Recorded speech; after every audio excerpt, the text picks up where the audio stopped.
अस्सलामु अलैकुम वरहमतुल्लाहि वबरकातुहू। बिस्मिल्लाहिर रहमानिर रहीम। अल्हम्दुलिल्लाहि रब्बिल आलमीन वस्सलातु वस्सलामु अला सय्यिदिल मुरसलीन नबियना मुहम्मद व अला आलिहि व सहबिहि अजमाइन। अम्मा बाद फ़क़द क़ाल अल मुअल्लिफ़ रहिमहुल्लाहु तआला व अन अबी हुरैरह रज़ियल्लाहु अन्हु अन नबी सल्लल्लाहु अलैहि वसल्लम क़ाल तुनकाहुल मरअतु लिअरबअ लिमालिहा व लिहसबिहा व लिजमालिहा वलिदीनिहा फ़ज़फ़र बिज़ातिद्दीन तरिबत यदाक।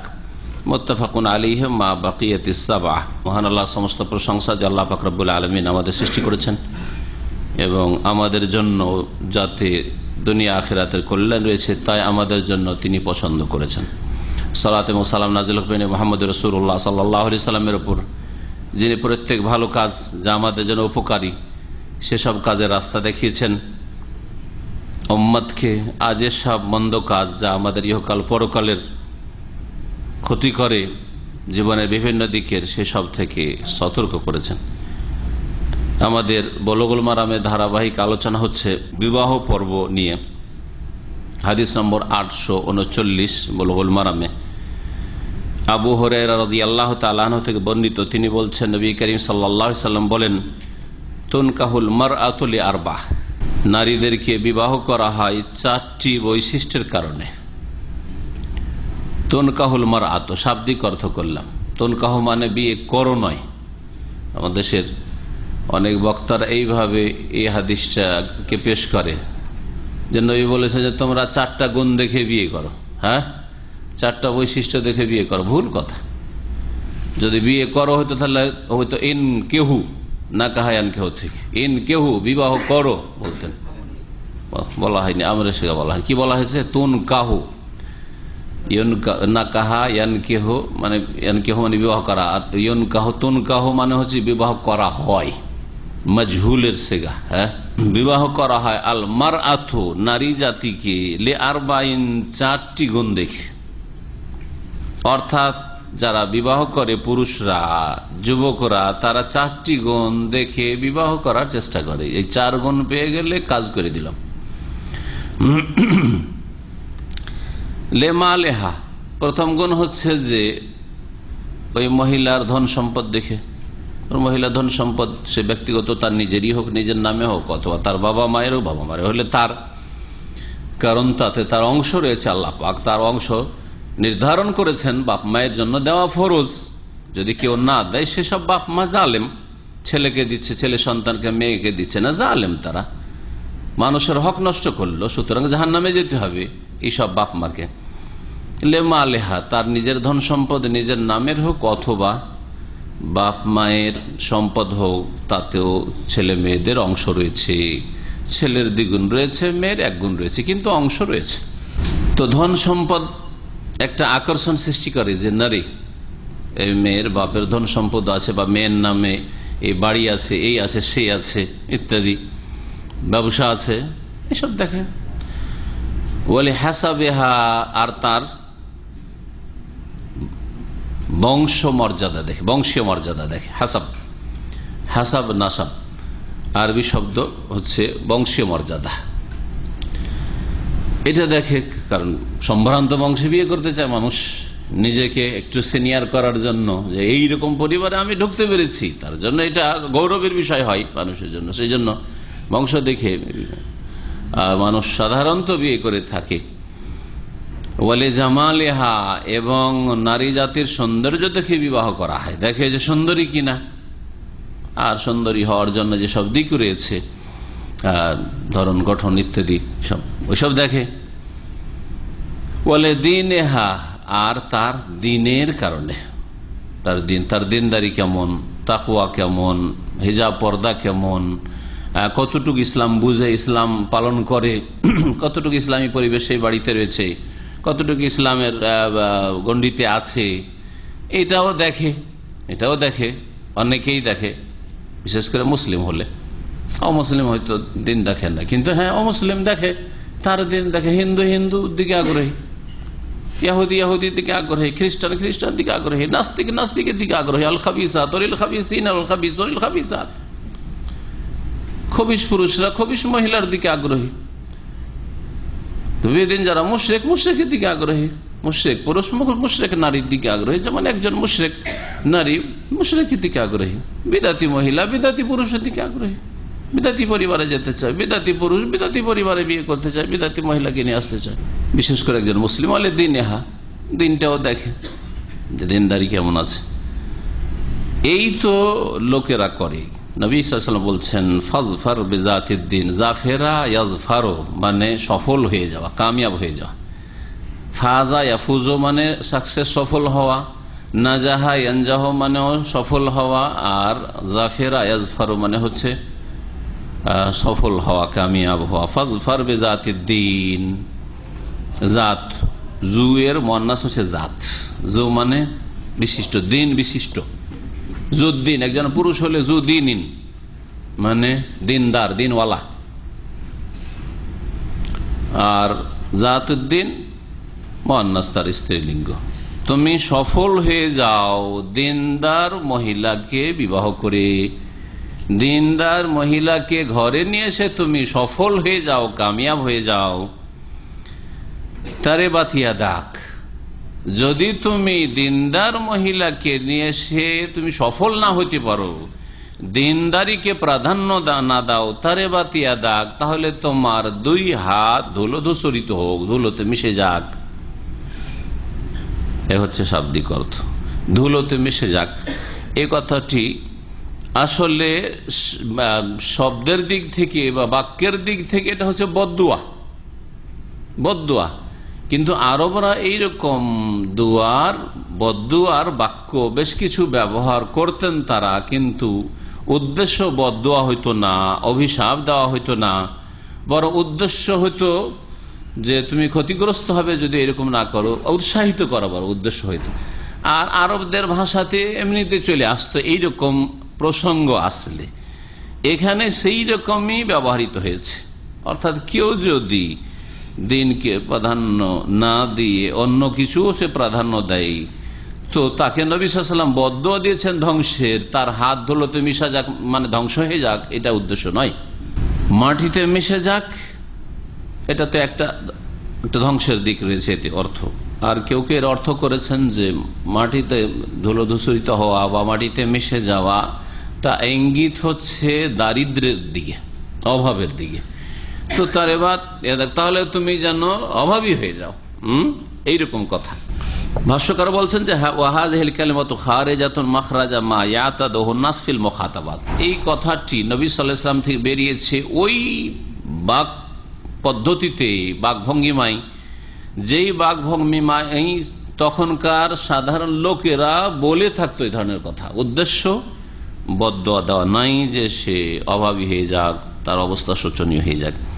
লা আন্নাহু সাল্লাল্লাহু আলাইহি ওয়াসাল্লাম কাসাদা বিহাদ দোয়া, এইটা নয় যে নবী সাল্লাল্লাহু আলাইহি ওয়াসাল্লাম এই দিয়ে বদদুয়ার উদ্দেশ্য করেছেন। মিসবাহুল মুনির একটি অভিধান রয়েছে আরবি ডিকশনারি, তাতে লিখেছে তারাত্তাবা ইয়াদাক কালিমাতুন জাআত ফি কালামিল আরব, তারিবাত ইয়াদাক বা তারাত্তাবা ইয়াদাকা বা এইরকম শব্দগুলি ব্যবহার হয়েছে আরবদের ভাষায় আলা সুরাতি দুয়া, বাহ্যিক দুয়ার ভঙ্গিমাতে। ওয়ালা ইউরাদু বিহা দুয়া, কিন্তু উদ্দেশ্য বদদুয়া নয়। বাল ইউরাদু বিহা আল হাসসু ওয়াত তাহরিজ, উদ্দেশ্য হচ্ছে উৎসাহিত করা, উৎসাহিত করা যে তুমি এই কাজ করো। যেমন উৎসাহিত করার উদ্দেশ্য হয়ে থাকে, ভাষ্যকার আর বলছে কামা ইউকসাদু বিহা আইজান আল মুআতাবা ওয়াল ইনকার, যেমন উৎসাহিত করা কোন কাজের জন্য পরিচিত করা, উদ্বুদ্ধ করা হয়ে থাকে, ঠিক তেমনি কখনো কখনো আপত্তি করা, অথবা কেউ কোনো ভুল করে দিলে যে ওকে একটু ধমকায় চমকায়, এই অর্থেও বা এই উদ্দেশ্য ব্যবহার হয়ে থাকে। আশ্চর্যের ক্ষেত্রে ব্যবহার হয়ে থাকে, কোন বিষয়কে গুরুত্ব দিয়ে বয়ান করার জন্য ব্যবহার হয়ে থাকে। এখানে উদ্দেশ্য হচ্ছে উৎসাহিত করা। এখন মানুষ এই ক্ষেত্রে এক এক মানুষ এক এক রকমের, কেউ কোনোটাকে প্রাধান্য দেয়। এখন চারটা মিলিয়ে কেউ যদি পেয়ে যেত সবচেয়ে ভালো, কারণ মানুষের দুনিয়ার যে গরজগুলো সেটাও হইলো, হ্যাঁ সুন্দরীও পেলো, আর তার সাথে সাথে যেগুলো চেয়েছিল সেগুলো আরো পেলো, আর দিনও পেলো, তো ভালো কথা, না নিষেধ আছে? কেউ যদি এমনিতে সবগুলি গুণ পেয়ে যায় তো খারাপ কথা হলো নাকি? জায়েজ না? না জায়েজ, জায়েজ আছে। তো নাজায়েজ কোনটা বা আপত্তিকর কোনটা? হ্যাঁ, যে দুনিয়াকে প্রাধান্য দেওয়া আর দিনকে 2 নম্বর রাখা। দিনটা পরের বিষয়, আগে দেখি যে সুন্দরী কিনা, এটা আপত্তিকর। দেখি যে বংশের মর্যাদা কেমন, কোন বংশের, হ্যাঁ, তার বাপ কি, যদি বড় আলেম হয়, একটু ধার্মিক হলে হ্যাঁ হ্যাঁ ঠিক আছে, তাহলে ওই পরিবারে ঠিক আছে। হ্যাঁ, ডাক্তার ইঞ্জিনিয়ার হয়, আরে খুব শিক্ষিত ফ্যামিলি, এডুকেটেড ফ্যামিলি, হ্যাঁ ঠিক আছে। তারপরে আগের যুগে তো আরো বংশীয় আরো রোগ ছিল, আরবদের মধ্যে তো এই আবার বংশীয় রোগ আরো বেশি। আর এরা অমুক বংশ, এরা হচ্ছে সিনিয়র বংশ, এরা হচ্ছে সিনিয়র বংশ, ছোট বংশ বিয়ে দেবে না।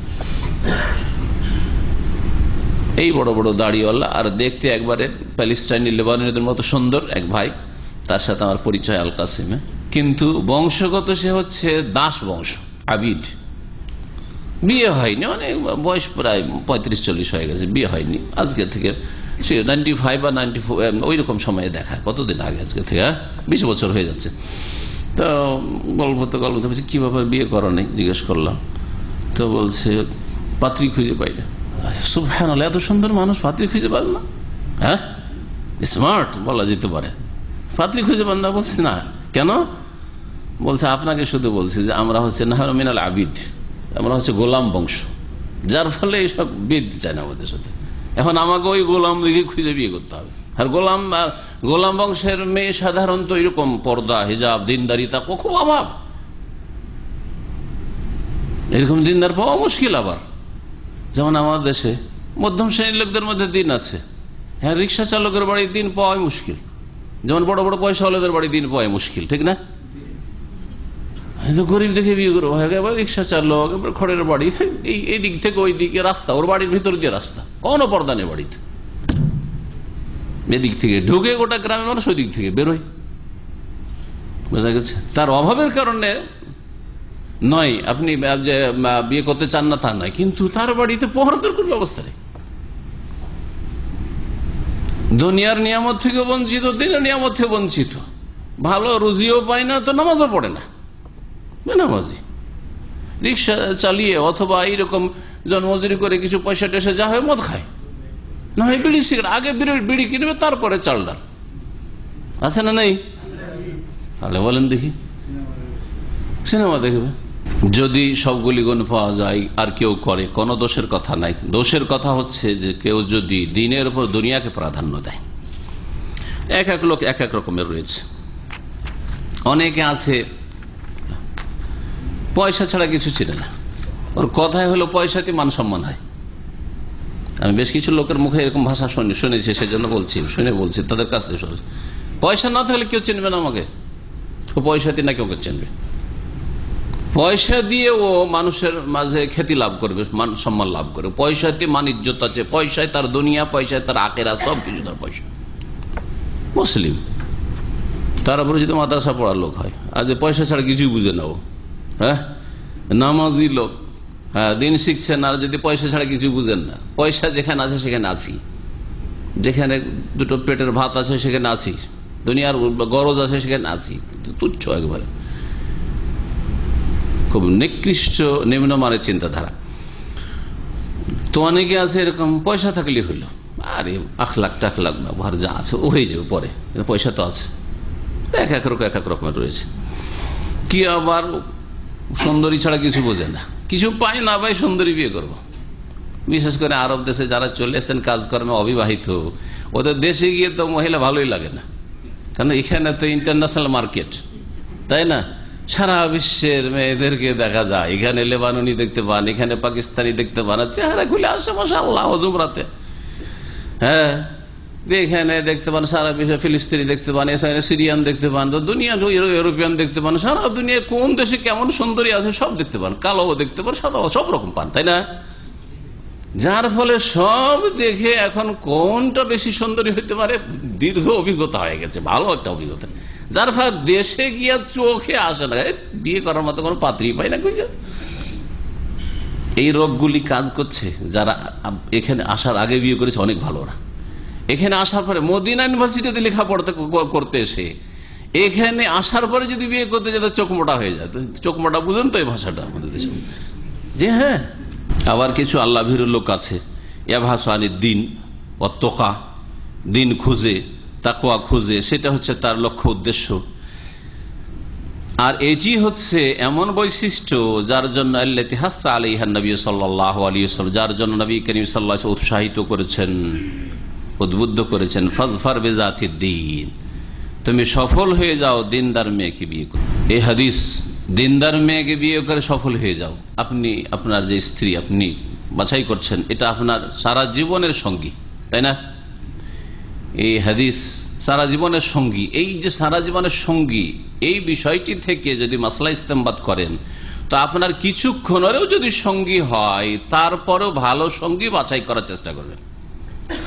হজের সফরের সঙ্গী, ওমরার সফরের সঙ্গী, দেশে যাওয়া, দেশ থেকে আসার সফর সঙ্গী, হ্যাঁ, রুমমেট, রুমের সাথী সঙ্গী, হ্যাঁ, ঠিক না?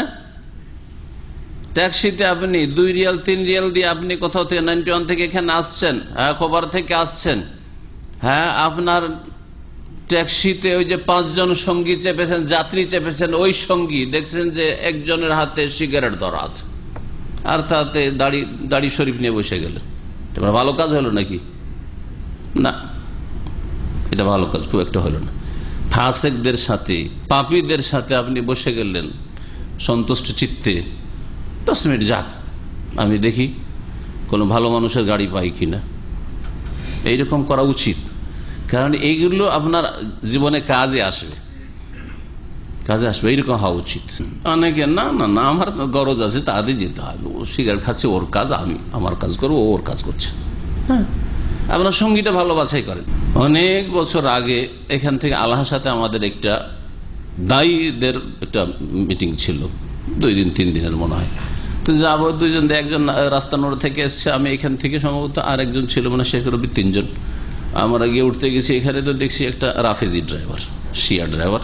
তো আমরাকে দেখে, আমরা ওকে দেখে ঘৃণা করছি, আর ও আমরাকে দেখে ঘৃণা করছে। আমরাও চাই না তাদের গাড়িতে বসতে, আর সেও চাই না ভিতরে ভিতরে যা, বুঝতে পারলাম, কারণ ওই পয়সা পাবে, তারপর চাই না, আমরা তোর কাছে কিছু পাবো না, দিতে হবে পয়সা। যেহেতু আমরা ভালো চাইবো ড্রাইভার, এটা স্বাভাবিক কথা, পয়সা দিয়ে যাব। ও চাই না আমাদের মতো লোককে, দাড়িওয়ালাদেরকে। সিরিয়াল, এদের সিরিয়াল আছে, জানেন কিনা, তাই না? ওর পিছনে যে লোকটি আছে, ও 9 একজন বড় দাড়িওয়ালা, তাও ওকে বলছে আল্লাহ খোঁজেন, মা বাবা জানতে পারিনি। রাস্তায় যাচ্ছি, যাওয়ার পরে তখন ওই ড্রাইভারের শুকরিয়া আদায় করছি, জাযাকাল্লাহ খাইর, আলহামদুলিল্লাহ, আল্লাহ তোমার মতো লোক আমাদের সাথে ড্রাইভার মিলিয়ে দিয়েছে, গাড়িওয়ালা মিলিয়ে দিয়েছে। তখন বলছে আমি আপনাদেরকে পেয়ে খুশি। ও ছিল, ওই ছিল অন টেন ছিল, হ্যাঁ, অন টেন ছিল, বোঝা গেছে। ও বললো যে খালাস, আল্লাহ খুঁজবো, তাও আলহামদুলিল্লাহ, আল্লাহ কিভাবে বাঁচায়।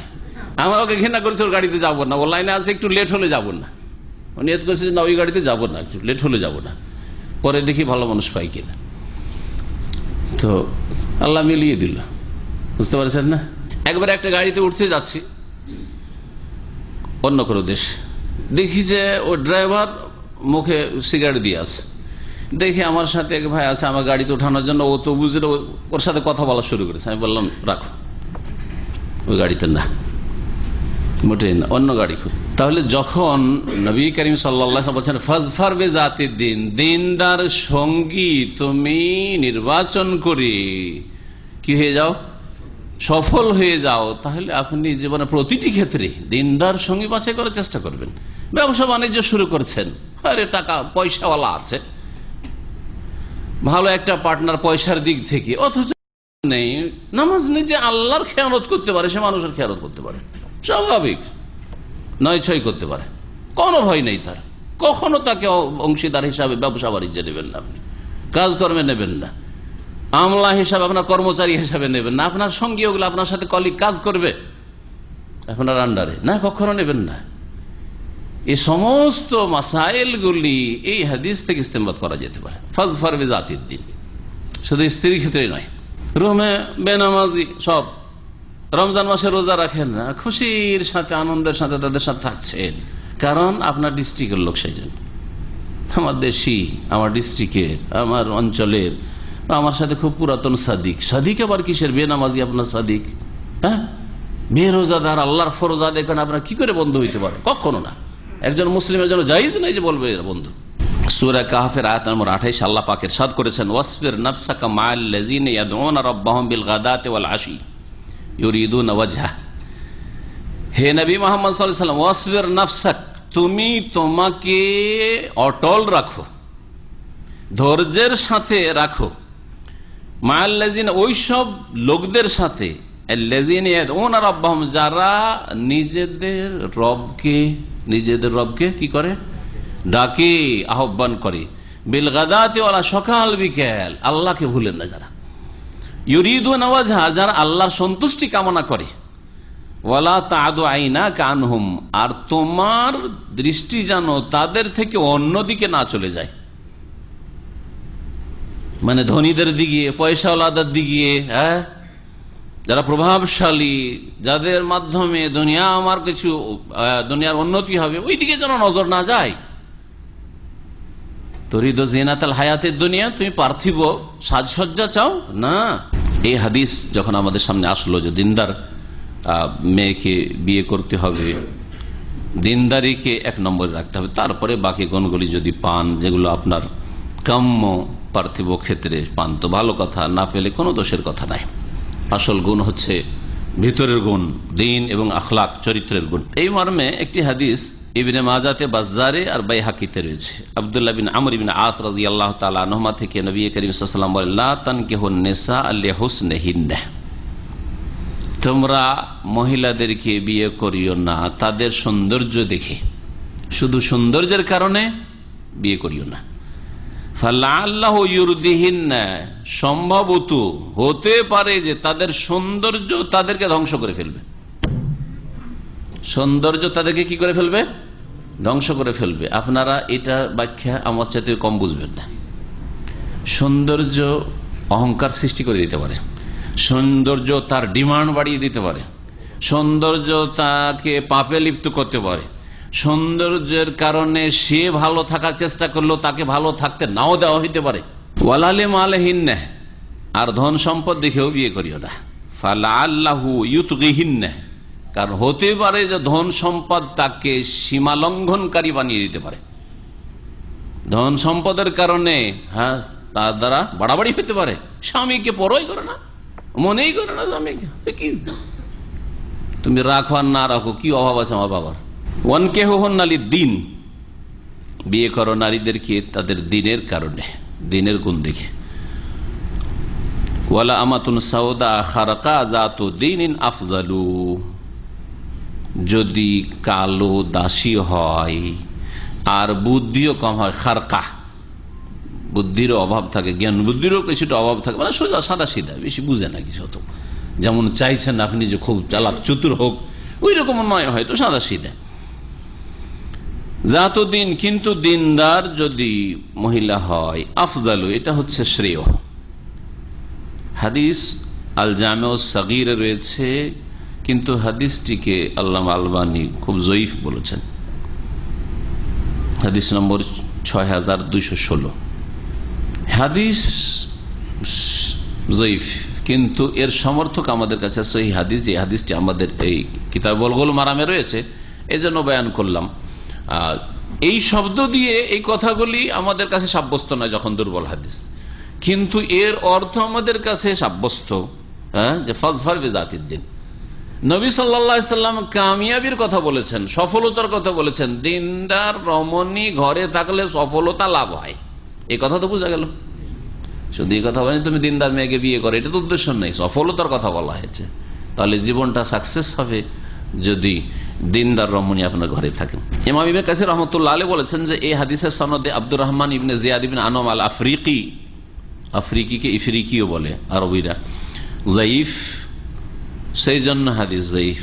কিন্তু আল্লামা আহমদ শাকির, একজন আলবানির আগের মুহাদ্দিস ছিলেন মিশরের, হাদিসের ভালো গবেষণা তার আছে, তিনি বলেছেন ইসনাদুহু সহিহ, তিনি আবার সহিহ বলেছেন। ওয়াল আফরিকি আল্লাযী ফি ইসনাদিহি সিকাতুন, এই আফরিকি অন্য আফরিকি দুর্বল নয়। ওয়াকাদ আখতা মান দাআফাহু, যে যারা হাদিসটাকে দুর্বল বলেছে তারা ভুল করেছে। তাহলে হাদিসটার সহিহ এবং জয়ীফে মতবিরোধ রয়েছে।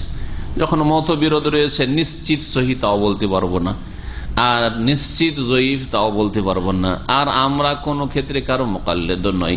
আর যদি এই শব্দ দিয়ে আমাদের কাছে প্রমাণিত নাও হয়, তো কমপক্ষে আমরা জানলাম যে এর সমর্থক সহি হাদিস আমাদের কাছে আছে। ফাজফার বিজাতিদ্দিন। বরং কোরআনে কারীমের আয়াতে সমর্থন রয়েছে। কোরআনে কারীমের আয়াত রয়েছে, ওয়ালা তানকিহুল মুশরিকাতি হাত্তা ইউমিন্না, মুশরিকা নারীদেরকে বিয়ে করিও না যতক্ষণ পর্যন্ত ঈমান না নিয়ে আসে, যতক্ষণ না ঈমান নিয়ে আসে। ওয়ালা আমাতুম মুমিনাতুন খায়রুম মিন মুশরিকাতিন ওয়ালাউ আজাবাতকুম, আর শুনে রাখো মুমিন দাসী, কিত দাসীও যদি হয়, দাসী স্বাধীন নয়, অন্যের ঘরের দাসী, খায়রুম মিন মুশরিকা, এই মুমিন দাসী কিত দাসী হচ্ছে শ্রেষ্ঠ মিন মুশরিকা, মুশরিক নারীর চাইতে। নাকেরার ক্ষেত্রে বালাগাতের কিতাবে আমরা কায়দা পড়েছি যে মুশরিকাতুন নাকেরা মানে মুশরিকাতিন আজিমাতিন, যদি সম্ভ্রান্ত পরিবারের কোন মুশরিকা, হ্যাঁ রে নেতার বাড়ির, নেতার মেয়ে, হ্যাঁ নেতার বোন, হ্যাঁ বড় পুঁজিপতির মেয়ে, তার চাইতেও কিন্তু মুশরিকা।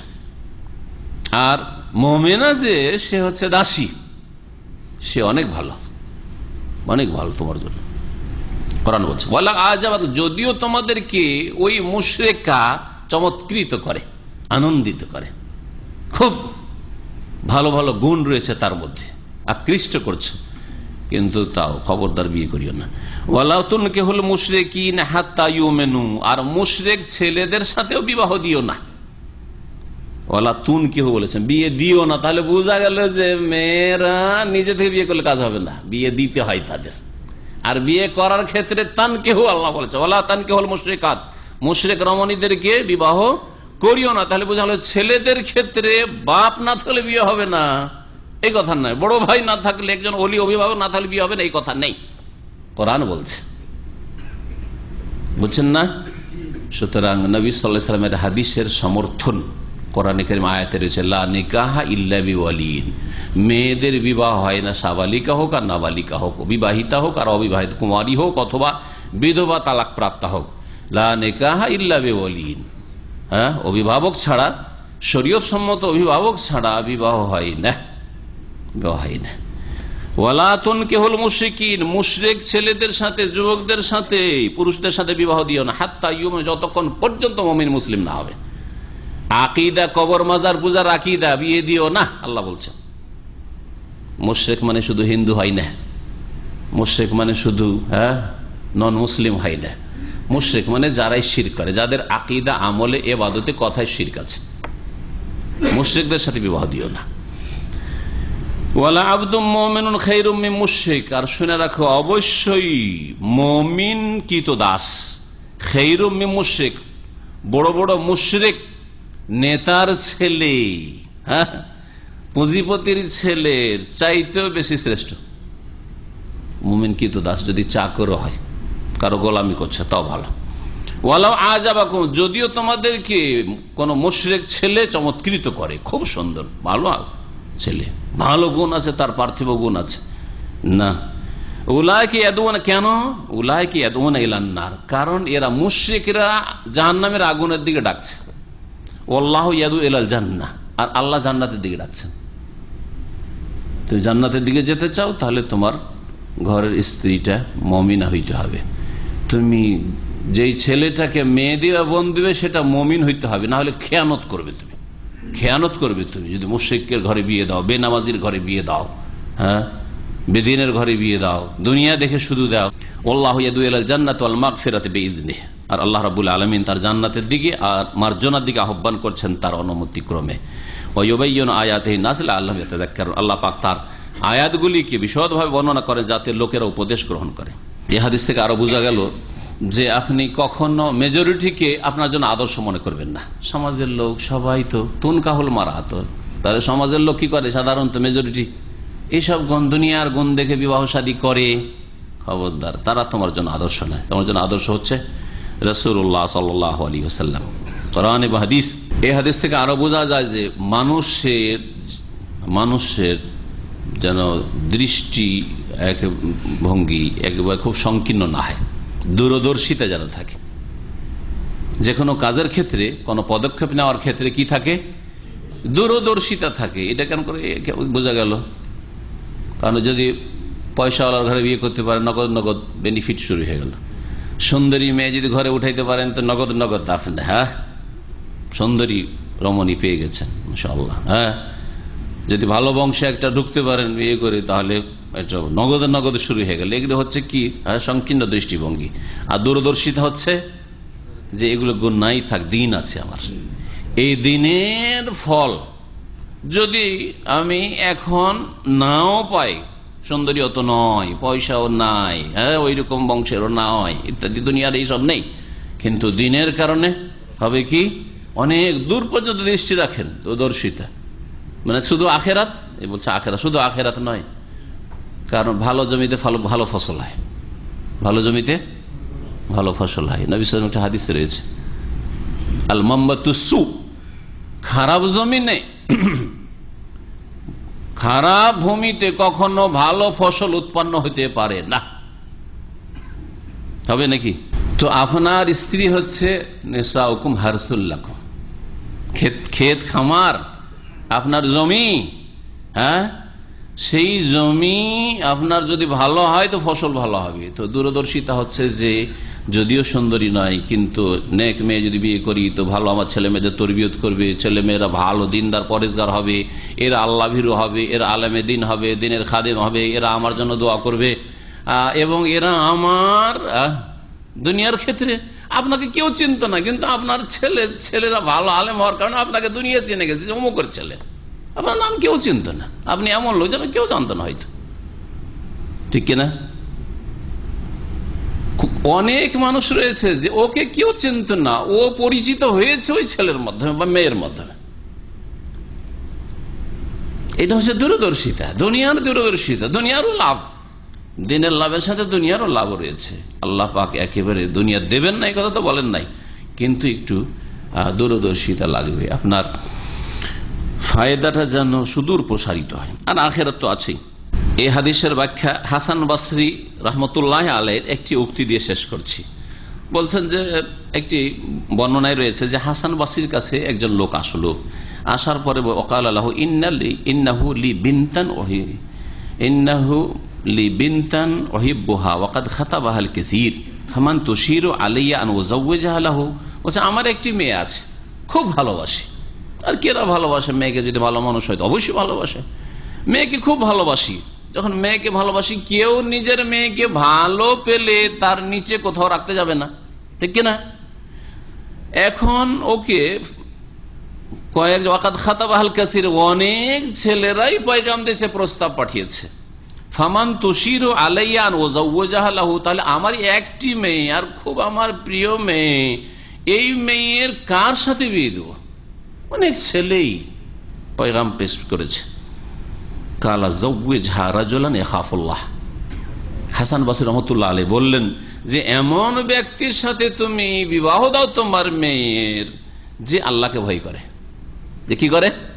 আল্লাহকে ভয় করে। ফাইন্নাহু ইন আহাব্বাহা আকরামাহা। কেন?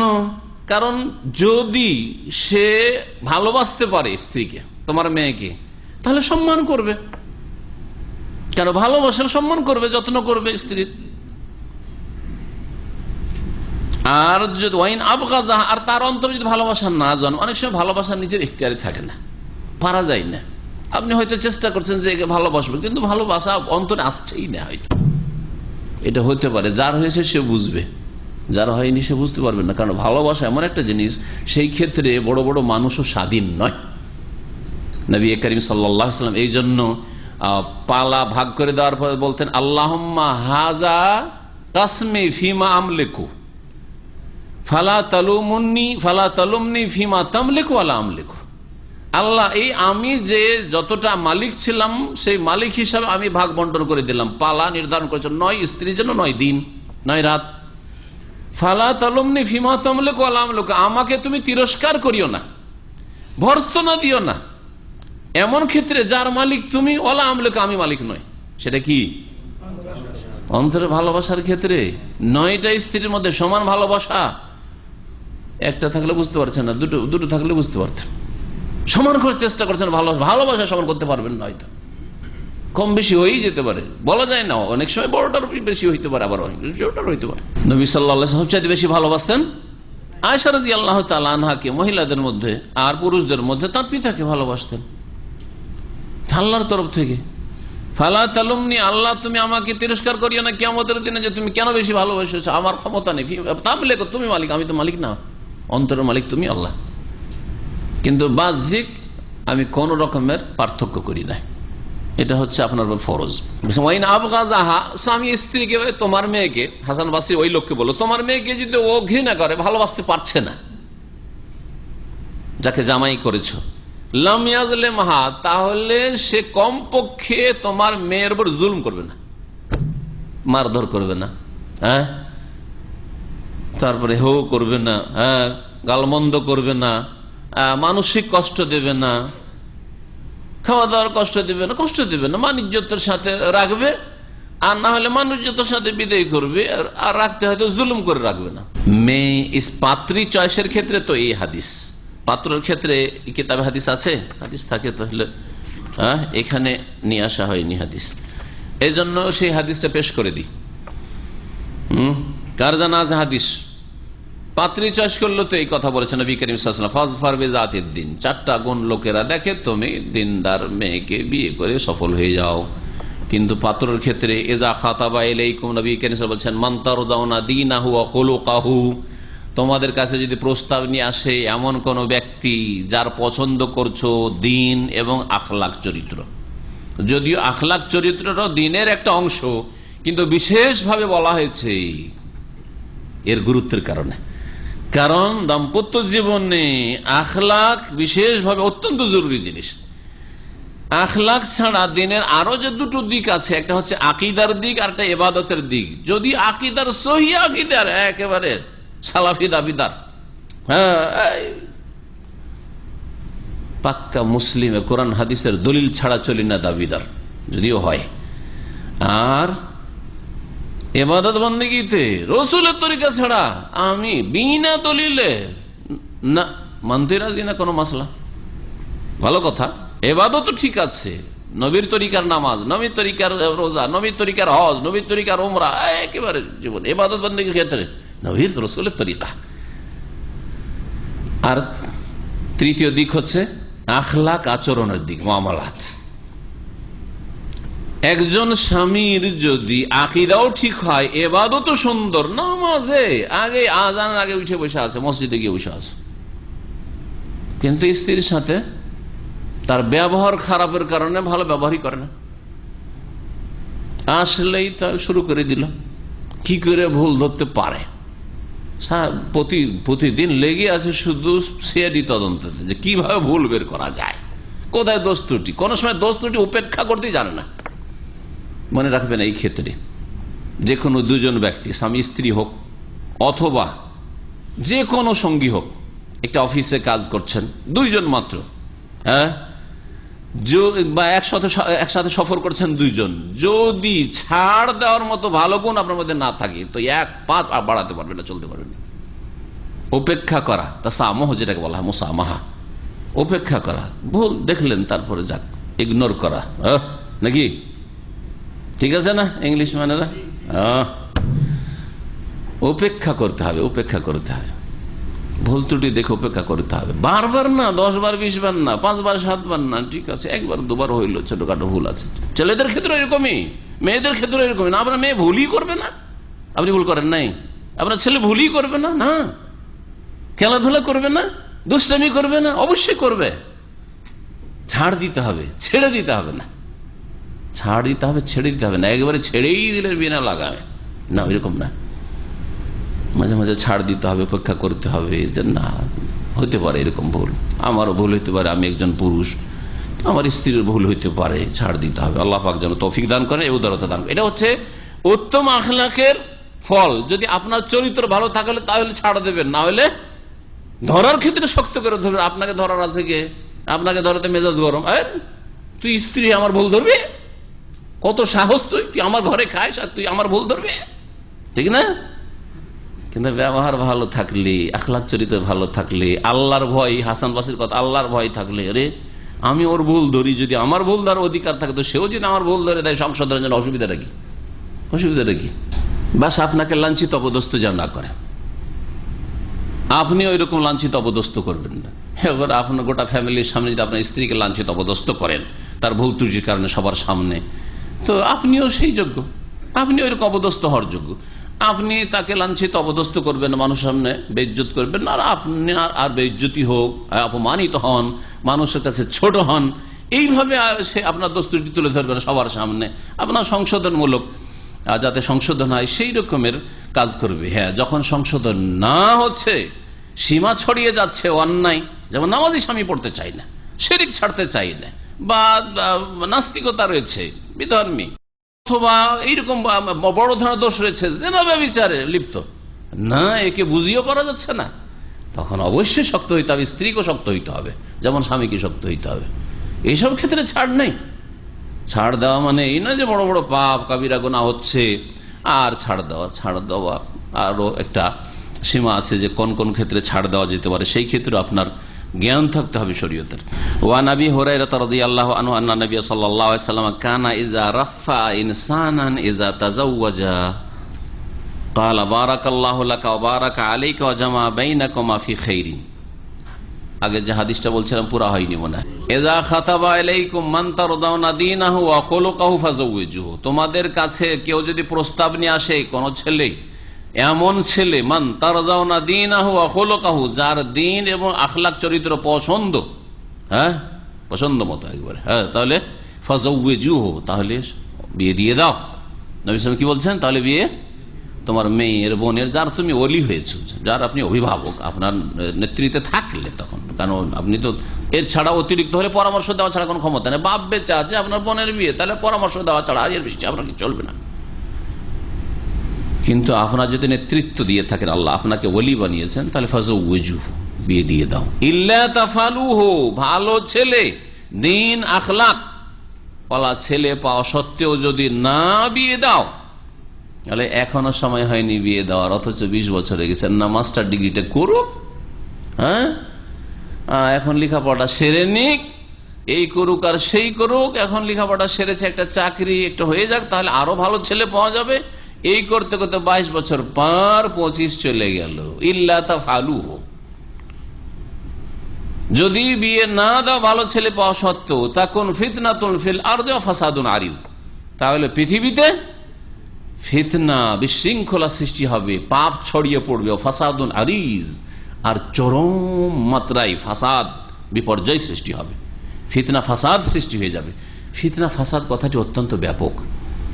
ওই মেয়ের জীবনে ফিতনা ফাসাদ পাপ নেমে আসবে, কারণ সাবালিকা হয়েছে, যদি বিবাহ না দেন তাহলে পাপে লিপ্ত হইতে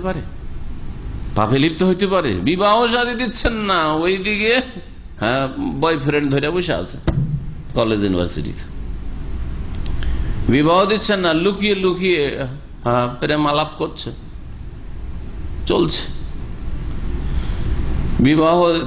বিবাহ দিলেন না যথাসময়ে, ভালো ছেলে আসলো, তখন বলেন না এটা তো গরিব, এটা তো একটু শিক্ষা কম, এটা তো এই দোষ, এটা তো সেই দোষ, এটা তো আমাদের মতো এরকম পরিবার হচ্ছে না, ইত্যাদি এসব অজুহাত না, এখনো সময় তো হয়নি। আর যখন 22-23 হয়ে গেল, তখন আপনার মেয়েকে, তখন লোকেরা বলছে 30, আর বিয়ে করতে চাই না, এই এত বেশি বয়স হয়ে গেছে, বিশ্বাসই হয় না যে মেয়ের বয়স 20 হবে 22 হবে, সবাই 15 বিয়ে করতে চায়, বয়স 40, আজকালকার যুবকদের রোগ। বয়স কত? 40-এর আগে বিয়ে করবে না, 40। আর পাত্রী কেমন চাই? 14-15। এক ভাই এখানে আছে, ওর ভাই বিয়ে করেছে, বয়স বিয়ে করে তখনই 55, 55, 40 নয়, শুধু 50-এর বেশি, 52, অথবা যখন বিয়ে করে তখন 52 অথবা 55 ছিল, ভালো করে জানা আছে।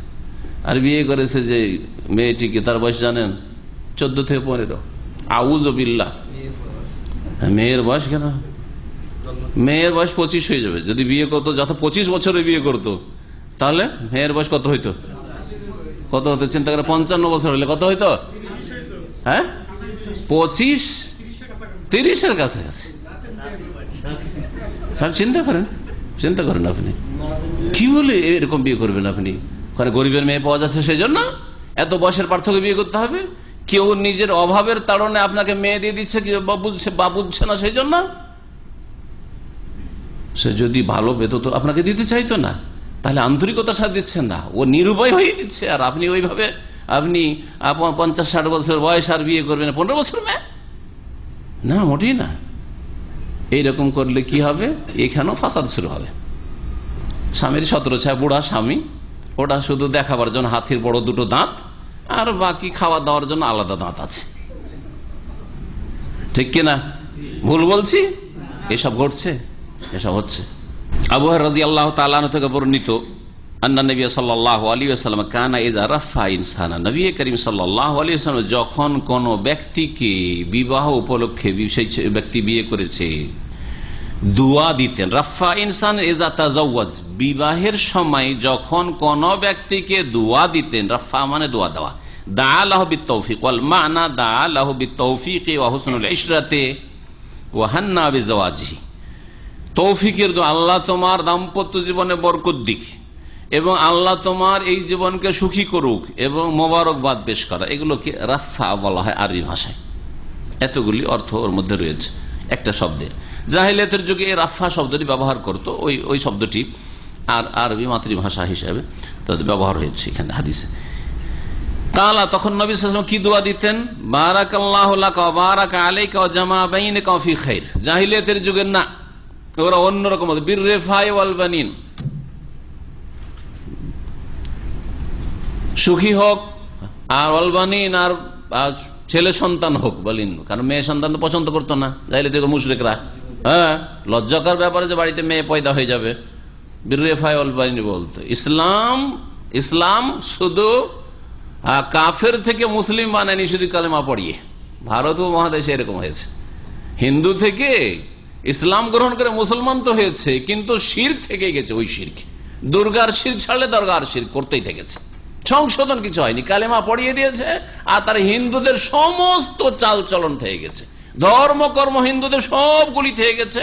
হয়তো ভাষা পরিবর্তন হয়ে গেছে, পায়ের ধুলি নেওয়া কদম বসিত রূপান্তরিত হয়েছে, দুর্গার পূজা দরগাতে গিয়ে রূপান্তরিত হয়েছে। হ্যাঁ, ধ্যান করা কে মোরাকাবাতে রূপান্তরিত করা হয়েছে। সুফিজমের যতগুলি ভাষা রয়েছে সবগুলি ওই হিন্দি সংস্কৃতিতে ওই শব্দগুলি রয়েছে।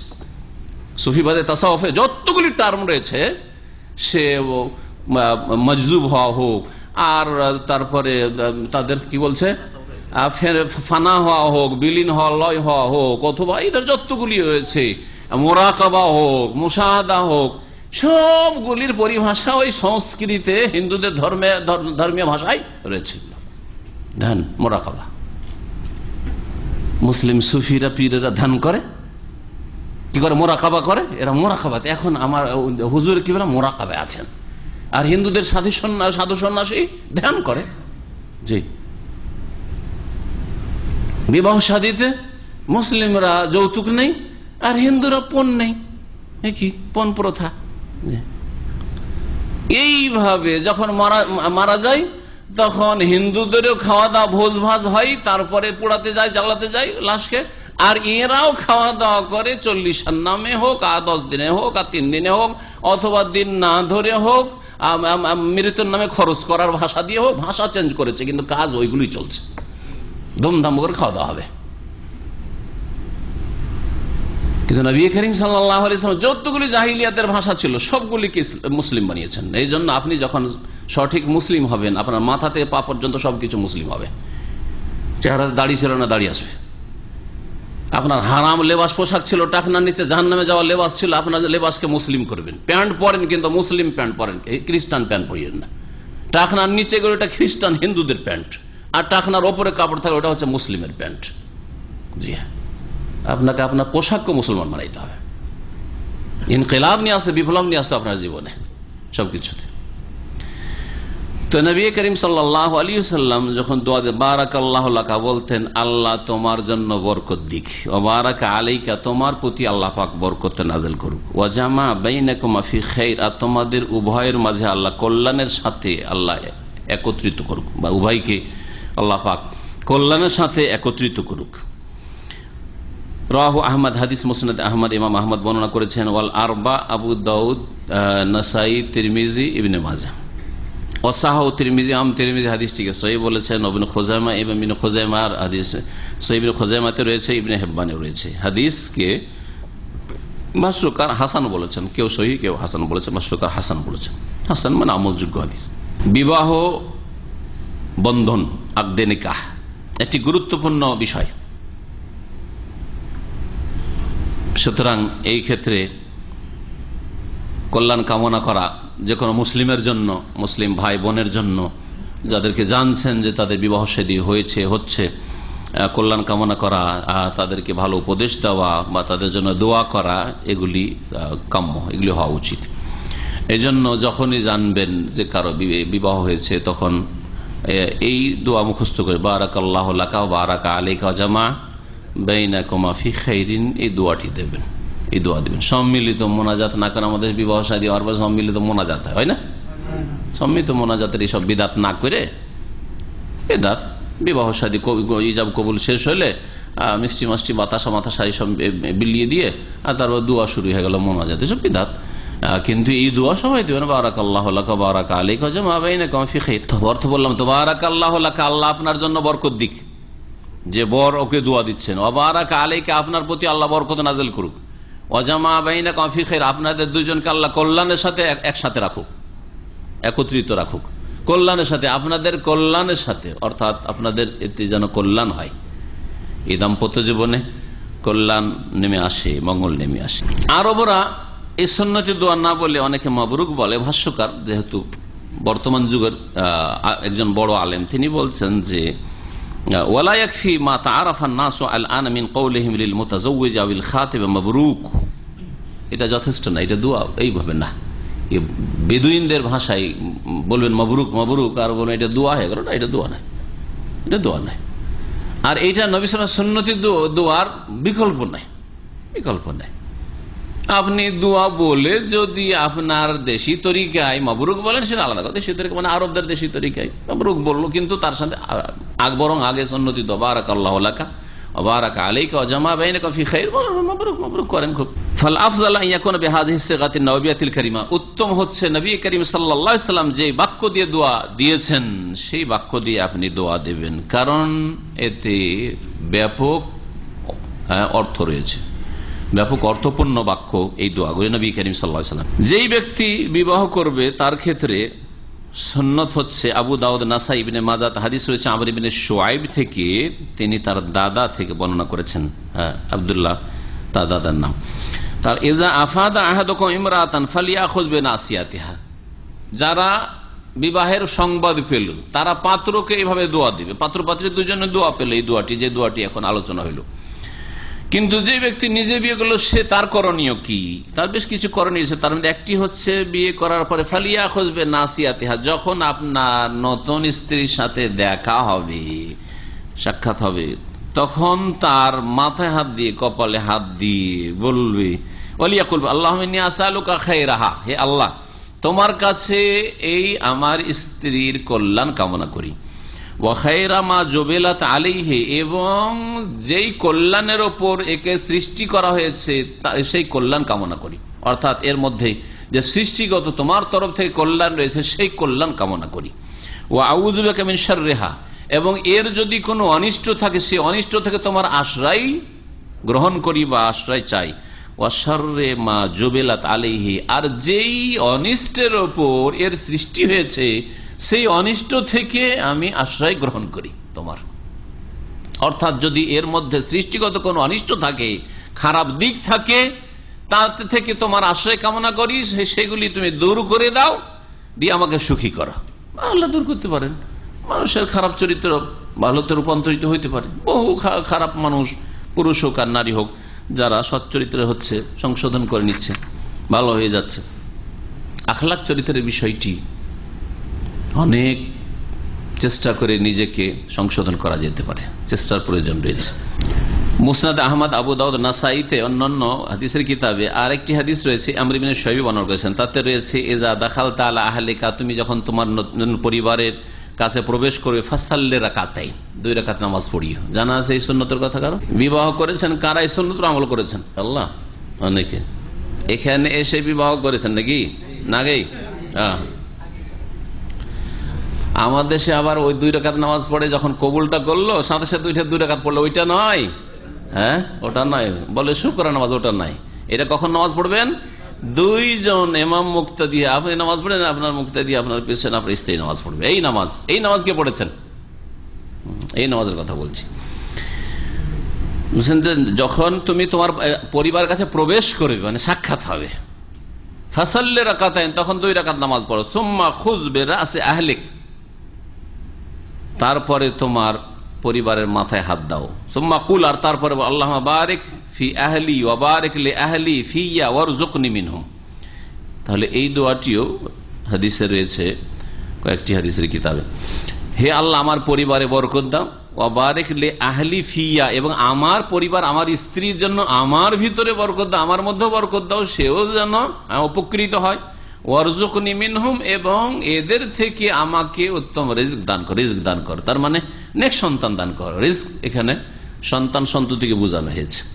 যারা বিবাহ শাদী করেননি তাদেরকে একটি সুন্দর ইসলামিক বইয়ের দিক নির্দেশনা দিচ্ছি। জানা আছে ইসলামের দৃষ্টিকোণ থেকে দাম্পত্য জীবনের ক্ষেত্রে নতুন পাত্র পাত্রীর জন্য একটি সুন্দর বই লেখা হয়েছে, বাংলায় অনুবাদ হয়েছে। কে বলতে পারেন? আদাবুজ জেফাফ, বাসর রাতের আদব। বাংলায় ওর তরজমা হচ্ছে বাসর রাতের আদব বা বাসর রাতের নীতিমালা, আদব কায়দা। এই বইটি বাংলাদেশে অনুবাদ হয়েছে, সুন্দর বই। এই এতে তবে যারা পড়বেন তারা যখন বিয়ে করার জন্য প্রস্তুত হয়ে গেছেন ওই সময়গুলিতে পড়বেন, বিয়ের 2-4 বছর আগে পড়বেন না। এটা আমার ব্যক্তিগত পরামর্শ। কি বুঝলেন? কিছু বই মার্কেটে পাওয়া যায় যেগুলো কি এদের ভাষায়, ভারত উপমহাদেশ ভাষায় কোক শাস্ত্রের বই বলা হয় ওগুলোকে। খবরদার ওই বইগুলো পড়বেন না, চরিত্র নষ্ট হবে। আর বিবাহর আগে তো মোটেই পড়বেন না ওই বইগুলো। আর ওতে অনেক কিছু লেখা হয়েছে যেগুলি ইসলাম বিরোধী, তারপরে অবাস্তব। হ্যাঁ, তাদের খেয়াল খুশি লেখা হয়েছে তাদের অভিজ্ঞতার ভিত্তিতে। আর যেই বইটির কথা বললাম সেটা ইসলামের দৃষ্টিকোণ থেকে আর সহি আকীদার আল্লামা মোহাম্মদ নাসির আলবানী রহমতুল্লাহ আলাইহি লেখা কিতাব আদাবুজ জাফাফ। আমার কাছে আরবি তো আছে আর বাংলাও আছে, যে উর্দুতে অনুবাদ হয়েছে, ইংলিশে অনুবাদ, কয়েক ভাষায় এটা অনুবাদ হয়েছে। আর একটি কিতাব এই বিষয়ে লেখা হয়েছে, আরবিতে আছে, সুন্দর বই। সেটা মাহমুদ ইস্তাম্বুলির, একজন তুরস্কের আলেমের, সেটা আরবিতে আছে, শুধু আরবিতে আছে। আমার মনে হয় সেটা অনুবাদ হয়নি, বড় বই। তাতেও এই বাসর সম্পর্কে আপনার সঠিক কোরআন এবং হাদিসের আলোকে সুন্দর কথা লেখা হয়েছে। কিন্তু আদাবুজ জাফাফ বইটি ছোট আকারে, আর এটা বাংলাতেও আছে, ঢাকায় পাবেন, ছেপেছে। ওই বইটা পড়ে নেবেন যারা বিবাহ করতে যাচ্ছেন, অথবা বিয়ে করে নিয়েছেন যারা, আগে ভাগে পড়বেন না। অনেকে আবার এইসব কিতাবের খোঁজ বেশি খোঁজে, হ্যাঁ, লাইব্রেরিতে গিয়ে বিবাহের মাসাইলের বই। আর বইয়েই করছেন না, 5 বছর পর আরো বিয়ে করবেন, কখন করবেন নিজে জানেন, এখন বিবাহের মাসাইল কেন পড়বেন? এইসব প্রয়োজন করে না। ওয়ান আব্দুল্লাহ বিন মাসউদ রাদিয়াল্লাহু আনহু قال علمنا رسول الله صلى الله عليه وسلم التشهد في الحاجات ان الحمد لله نحمده ونستعينه ونستغفره ونعوذ بالله من شرور انفسنا من يهده الله فلا مضل له ومن يضلل فلا هادي له واشهد ان لا اله الا الله واشهد ان محمدا عبده ورسوله ويقرأ 3 آيات رواه احمد والاربعه وحسنه الترمذي والحاكم। এই হাদিসে খুতবাতুল হাজা, সুন্নতি খুতবা, যেটি বিবাহে বিশেষ করে পড়া হয় পাবন্দির সাথে, আর বাকি অন্যান্য প্রয়োজনের খুতবাতে অনেকে এই সুন্নাতকে পরিত্যাগ করেছে, উপেক্ষা করেছে, যেটা ভালো জিনিস নয়। এই হাদিসটি নিয়ে আলোচনা করব। আব্দুল্লাহ বিন মাসউদ রাদিয়াল্লাহু তাআলা আনহু থেকে বর্ণিত, তিনি বলছেন, আল্লামানা রাসূলুল্লাহ সাল্লাল্লাহু আলাইহি ওয়াসাল্লাম তাশাহুদা ফিল হাজাত। রাসূলুল্লাহ সাল্লাল্লাহু আলাইহি ওয়াসাল্লাম আমাদেরকে প্রয়োজনের ক্ষেত্রে শাহাদাতের বাক্যগুলি শিখিয়েছেন। শাহাদাত মানে এতে যেহেতু ওই আশহাদু আল্লা ইলাহা ইল্লাল্লাহ ওয়া আশহাদু আন্না মুহাম্মাদার রাসূলুল্লাহ, এই জন্য এই খুতবাতুল হাজাকে কি বলা হয়েছে? আত-তাশাহুদ, প্রয়োজনের তাশাহুদ। এক তাশাহুদ হচ্ছে আত-তাশাহুদ ফি সলাহ, আরেকটা হাদিসে রয়েছে তাশাহুদ হচ্ছে দুই রকম, একটা হচ্ছে আত-তাশাহুদ ফিস সালাতি ওয়া তাশাহুদ ফিল হাজা। নামাজের তাশাহুদ, সালাতের তাশাহুদ হচ্ছে আত-তাহিয়াতু লিল্লাহি ওয়াস সালাওয়াতু ওয়াত তাইয়্যিবাতু আসসালামু আলাইকা আইয়ুহান নবী ওয়া রাহমাতুল্লাহি ওয়া বারাকাতুহু আসসালামু আলাইনা ওয়া আলা ইবাদিল্লাহিস সালিহিন। মনে রাখবেন যে এই যে নামাজের আত-তাহিয়াত একজন সাহাবা কেরাম থেকে বাক্যের পার্থক্যের সাথে বর্ণিত রয়েছে।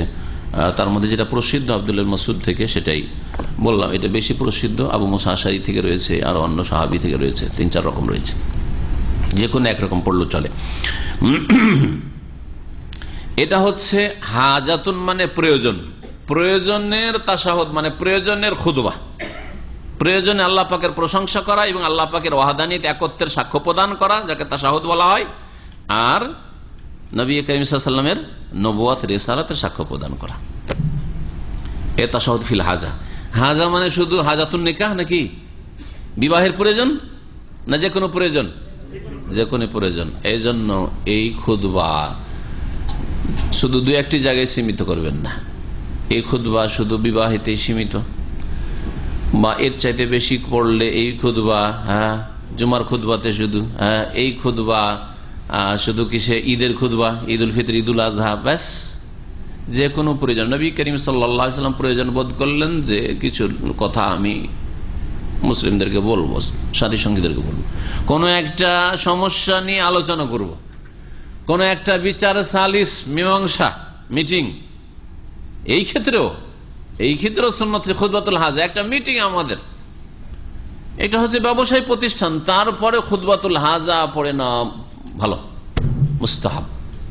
যে হ্যাঁ, খুতবাতুল যে কোনো প্রয়োজনে, যাতে করে আল্লাহ পাক যে সমস্যাটা নিয়ে বসছি তাতে বরকত দান করেন আল্লাহর প্রশংসা দিয়ে, এবং সালাত সালাম ইত্যাদি আর যেসব বাক্যগুলি এতে রয়েছে সেগুলি দিয়ে শুরু করলাম। অত্যন্ত গুরুত্বপূর্ণ এই খুতবা।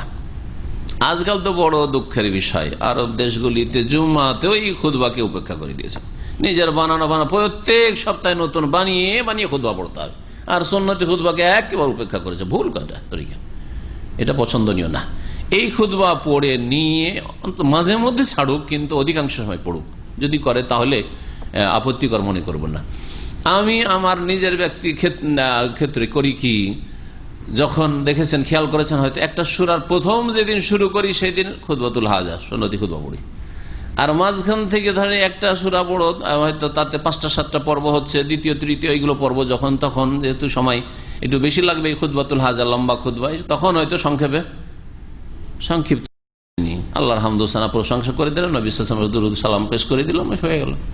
জি হ্যাঁ, যেটি জরুরি সেটা করে দিলাম। কিন্তু খুতবাতুল হাজাকে একেবারে উপেক্ষা করে দেওয়া, নতুন একেবারে মিলানো ছন্দের বাক্য দিয়ে তৈরি করে খুতবা বানিয়ে নিয়ে আসা, এটা বাঞ্ছনীয় না, ভালো জিনিস নয়।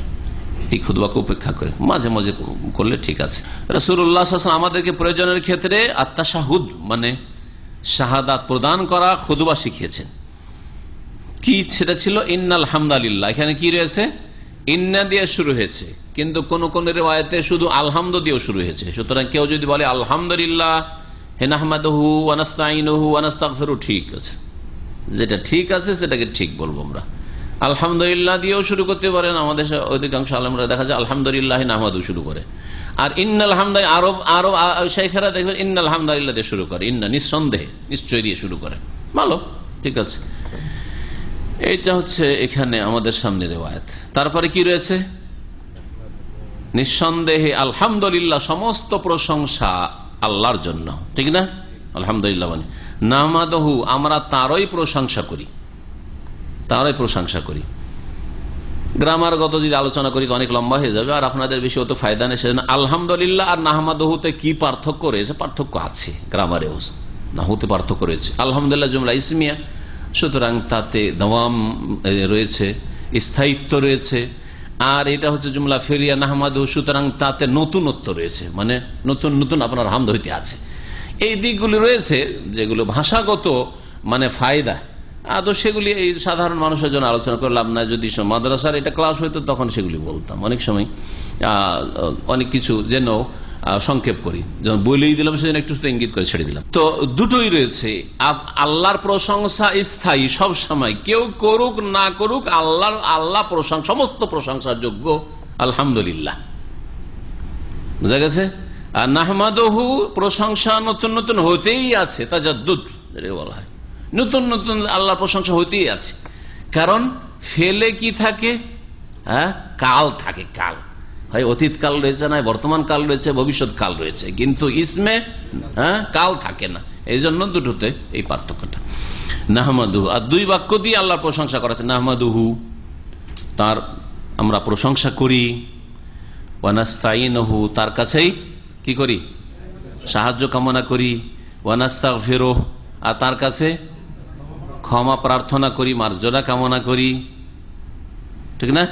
ওয়ানাউযু বিল্লাহি মিন শুরুরি আনফুসিনা, এবং আল্লাহর আশ্রয় গ্রহণ করি আমরা মিন শুরুরি আনফুসিনা, আমাদের নিজেদের কি অনিষ্ট থেকে। শাররুনের বহুবচন শুরুর, নফসের বহুবচন আনফুস, আমাদের নিজেদের মধ্যে যে অনিষ্টগুলি রয়েছে, খারাপ দিক রয়েছে, সেগুলির দ্বারা যেন আমরা ক্ষতিগ্রস্ত না হয়। সুবহানাল্লাহ। আমাদের নিজেদের মধ্যে যে দোষ ত্রুটি রয়েছে সেগুলির কারণে যেন ক্ষতিগ্রস্ত না হয়। নাউযু বিল্লাহি মিন শুরুরি আনফুসিনা। অন্য রিওয়ায়াতে রয়েছে অমিন সাইয়্যাতি আমালিনা, আর আমাদের খারাপ মন্দ কাজের অনিষ্ট থেকে আল্লাহর আশ্রয় গ্রহণ করি, এটাও রয়েছে। এখানে যেই কথাগুলি নেই, আর আমাদের দেশের বক্তারা অধিকাংশই বলে থাকে, বরং আরবেও অনেক দায়ী রেখেও, আরব দায়ী নয় কিন্তু আমাদের দায়ী ভারত, বাংলাদেশ, পাকিস্তানে দেখা যায় এই গতানুগতিক ওইরকম শুনে শুনে মুখস্থ করে, যার ফলে এগুলো জবানে এমনি চলে আসে। আমি বেশ কিছু দায়ীকে পার্সোনাল আমি বলেছি যে ভাই এই শব্দগুলি আসলে হাদিসে নেই, আর কোনোটা আছে তো সাজ, জয়ীফ, সহি নয়, সুতরাং এগুলো ছেড়ে দেন। বলেছে ঠিক আছে, জাকাল্লাহ জাকাল্লাহ। পরে দেখি আবার কিছুদিন পর দেখছি ওইটাই পড়ছে ওইভাবে, মানে ওই গিয়ারে যে চড়ে গেছে ওই গিয়ারে চলতে আছে। যেমন অনেকে আছেন ওই নামাইতর বিদাত করে অভ্যাস আছে, জেনে গেছে নামাইতর বিদাত বিদাত, তাই না, নামাইতো পড়া উচ্চারণ করা কি বেদাত, আর তারপরেও নামাজ আসলে গিয়ারে উঠে যান, হানাফি গিয়ারে উঠে যান বেদাতে। হানাফি মজাবে কিন্তু নিয়ত পড়া নাই। হানাফি নকল হানাফিতে আছে, একটা হচ্ছে আসল হানাফি মজাব, একটা হচ্ছে নকল হানফি মজাব। কথা বুঝছেন না, বর্তমান যেটা প্রচলিত হানফি মজাব সেটা নকল হানফি মজাব, বুঝছেন না, ভালো করে বুঝেন। আকীদার ক্ষেত্রে নকল, আশারি মাতুরিদি নকল হানফি মজাব, আর আমলের ক্ষেত্রেও নামাইতো আবু হানিফার মজাবে নেই, ইক্তাদাইতু বিহাযালাম আবু হানিফার মজাবে নেই রাহিমাহুল্লাহ। বোঝা গেছে, যাই নামাজের দোয়া পড়া আবু হানিফা রাহমাতুল্লাহ মজাবে নেই। তাহলে এগুলো কোন মজাবে আছে? তাইলে আবার হানাফি মজাবের নামই তো চলছে, এই জন্য বললাম এটা নকল মজাব, এটা আসল মজাব নয়। অনেকে দেখেছি যে মুখ নাড়ছে, কিছুক্ষণ হাত বাঁধছে না, অথচ ইমাম ইকামত দিয়ে নামাজ শুরু করে দিয়েছে। তো পরে জিজ্ঞেস করি কি পড়ছিলেন, সো ভুলে গেছি, না হয়তো পড়ছে, কিন্তু ও জানে যে না হয়তো পড়া বিদাত, অভ্যাস হয়ে গেছে, ও তো গিয়ারে উঠে যায়। যারা পুরাতন ড্রাইভার, হ্যাঁ, কোনটাতে কি দিতে হবে চিন্তা করে দেন না, ও পুরাতন, উঠতে মাত্রই চলে গেল, কোথায় যে গেছে ওইদিকে গল্প, ওইদিকে চলছে, এদিকে উঠছে, তাই না। এইরকম হয়েছে যারা আগে থেকে বিদাতি নামাজ পড়ে অভ্যাস, ওদের নামাইতে পড়া, জেনে গেছেন বিদাত তারপরেও চলতে আছে, জেনে গেছেন রফায়দান সুন্নাত তারপর রফায়দান হাত ওঠে না, জেনে গেছেন আমিন জোরে বলা শোনা তারপর আমিন বলা হয় না, কারণ ওই গিয়ারে উঠে আছেন, আগের পুরানো গিয়ারই আছেন। কিছু বাক্য বাড়ায় কি অনমেনবিহি ওয়ানা তাওয়াক্কালু আলাইহি, শুনেছেন না শোনেননি? কি সুরের সাথে, হ্যাঁ, আলহামদুলিল্লাহ নাহমাদুহু ওয়া নাস্তাইনুহু ওয়া নু'মিনু বিহি ওয়া নাতাওয়াক্কালু আলাইহি। নু'মিনু বিহি ওয়া নাতাওয়াক্কালু আলাইহি অর্থ তো ভালো, তার প্রতি আমরা ঈমান রাখি, আল্লাহর প্রতি, ওয়া নাতাওয়াক্কালু আলাইহি এবং তার উপরে আস্থা ভরসা করি। কিন্তু নবী করিম সাল্লাল্লাহু আলাইহি সাল্লামের কোন সহিহ হাদিস দ্বারা এই দুটো বাক্য কি প্রমাণিত না? আলমান আসুদ আলম আপনাদের অবগত, আলমান আসুদ আলম বলছেন এগুলো হচ্ছে সাজ, মানে জয়ীফ। ওয়া নু'মিনু বিহি ওয়া নাতাওয়াক্কালু এই দুটো বাক্য হচ্ছে জয়ীফ। সুতরাং আলেমদেরকে বলবো যে এগুলি সংশোধন যেন করে নেন, তারা বা তাহকিক করে নেন। যদি আমার কথাতে সন্দেহ হয় তো যেন একটু তদন্ত করে নেন, যেটা পড়ছি আসলে কি ঠিক পড়ছি না ভুল পড়ছি। ওয়া নাউযু বিল্লাহি মিন শুরুরি আনফুসিনা মিন সাইয়্যাতি আমালিনা মান ইয়াহদিল্লাহ আছে, মান ইয়াহদিহিল্লাহ আছে, এরকম আছে।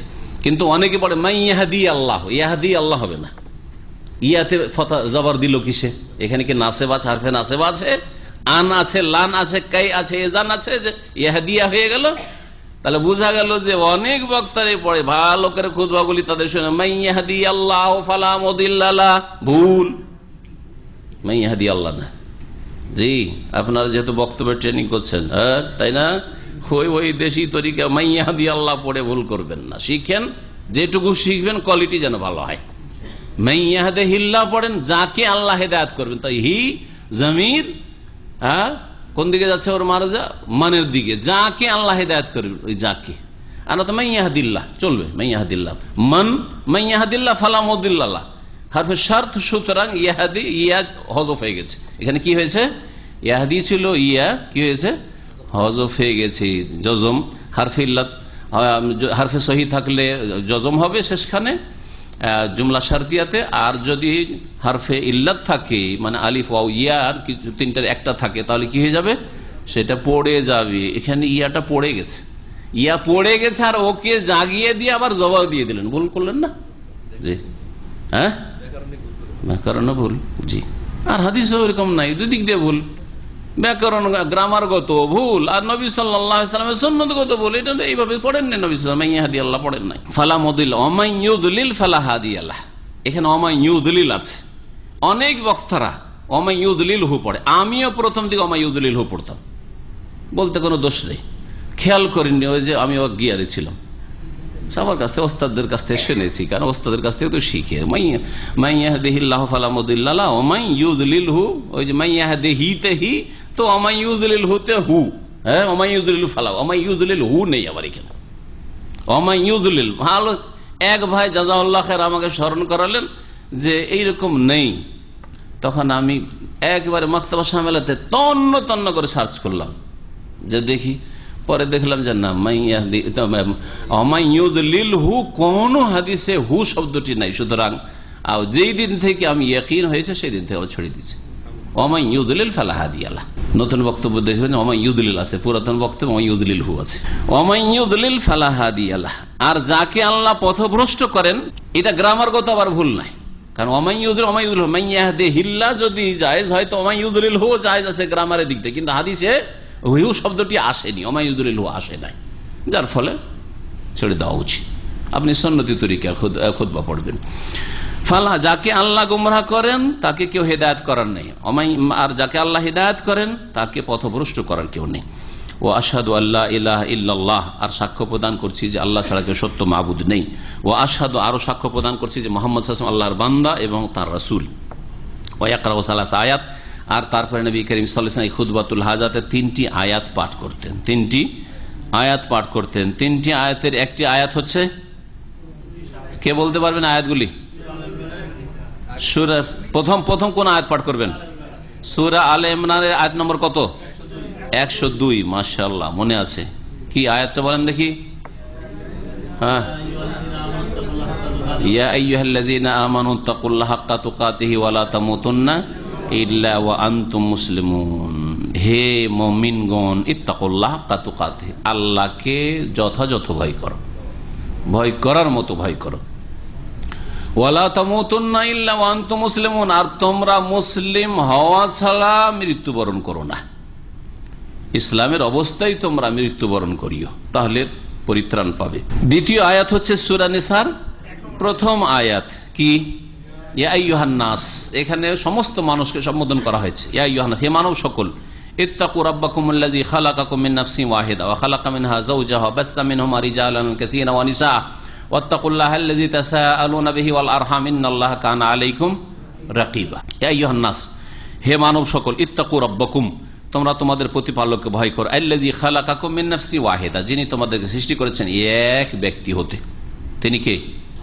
আদম আলাইহিস সালাম। ওয়া খালাকা মিনহা যাওজাহা, আর সেই ব্যক্তি থেকে আল্লাহ পাক তার স্ত্রী জোড়াকে সৃষ্টি করেছেন, হাওয়া আলাইহিস সালামকে। ওয়া বাসসা মিনহুমা রিজালান কাসীরান ওয়া নিসা, আর সেই দুইজনের মাধ্যমে আল্লাহ পাক বহু পুরুষ এবং নারীকে আল্লাহ পাক কি করেছেন? ছড়িয়ে দিয়েছেন। বাচ্চা ছড়িয়ে দিয়েছেন সারা পৃথিবীতে, সারা পৃথিবীতে। সুবহানাল্লাহ, এত ছেলে মেয়ে, এত পুরুষ মহিলা, দেখে সবগুলি হচ্ছে বানাতো আদম, আদমের মেয়ে, আদমের ছেলে, আওলাদ আদম, আদমের ছেলে। আর এক আদম থেকে, এক হাওয়া থেকে কত রং বিরঙের আর কত আখলাক চরিত্রের। কেউ পর্দানাসীন, কেউ কাপড় দিয়ে ঢাকতে ভালোবাসে কোন মহিলা, আর কেউ আবার খুলতে ভালোবাসে। যত খুলতে পারে তত ভালো। হ্যাঁ, শয়তান জান্নাত থেকে বের করলো, তখন শরীর থেকে কাপড় খুলে গেল, ওই সুন্নতটাকে নেওয়া ভালোবাসে। যে না না না আমরা কাপড় আমাদেরকে ভালো লাগে না, খোলা অবস্থায় শয়তান যেভাবে কাপড় ছিনিয়ে এনেছে ওইভাবে থাকতে ভালো লাগে।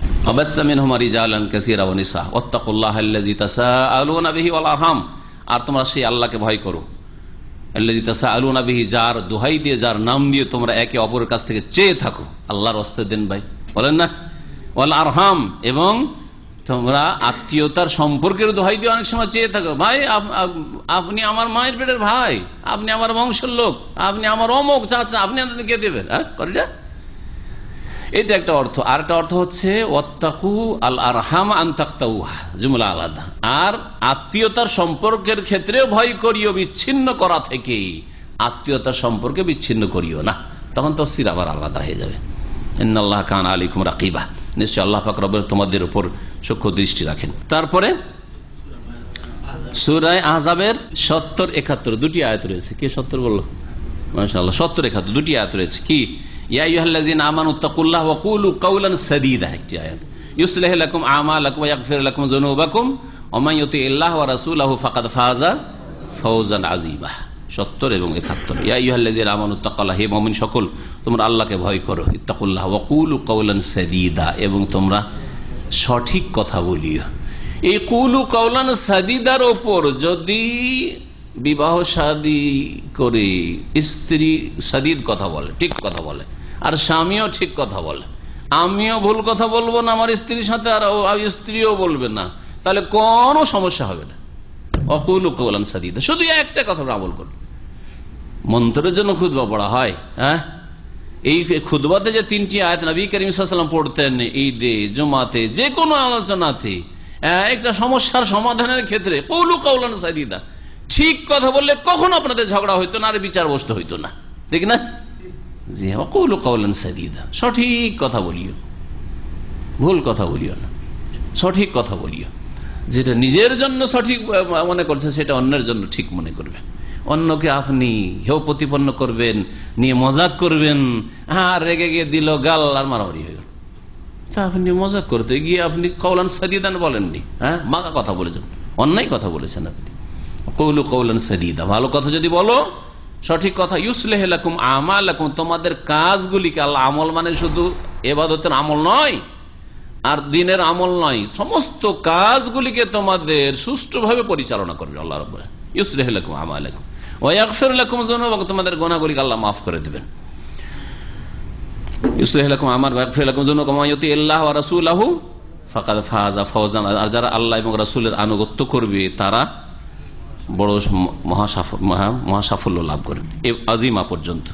এই 3টি আয়াত, তাহলে এই 3টি আয়াত মুখস্থ করে নেবেন, এই সুন্নতি খুতবা মুখস্থ করে নেবেন। শুধু ওরা না, যারা খুতবা দিতে চান, কারণ যে কোনো প্রয়োজনে বসেছেন আলোচনার জন্য, পারিবারিক একটা মিটিংয়ে ছেলে মেয়েদেরকে নিয়ে এই সুন্নতি খুতবা পড়বে, এটা হওয়া উচিত, এটা হওয়া উচিত, এটা মুস্তাহাব। এতে বরকত হবে আপনার কাজে, আপনার আলোচনায়, আপনার মিটিংয়ে। এতে যে কথাগুলি রয়েছে আলোচনাতে যদিও চলে এসছে, ভাষ্যকার খুব সুন্দর করে আলোচনা করেছেন। এতে প্রথম আল্লাহ পাকের প্রশংসা রয়েছে, আল্লাহ পাকের কি করা হয়েছে? প্রশংসা করা হয়েছে, যে আল্লাহ পাক প্রশংসার যোগ্য। আর 2বার করে ইন্নাল হামদালিল্লাহ নাহমাদুহু। তারপরে আল্লাহর কাছে কি করা হয়েছে? সাহায্য কামনা করা হয়েছে, যাতে করে কাজ সহজ হয়ে যায়, মুশকিল আসান হয়ে যায়। যে প্রয়োজনে বসেছি বা প্রয়োজন পুরা করতে চাই, সেই প্রয়োজন যেন পুরা হয়, সম্পূর্ণ হয় ইত্যাদি। যে বিবাহ শাদীর প্রয়োজনে বসেছি, সাথে যেন সফলতা লাভ হয়।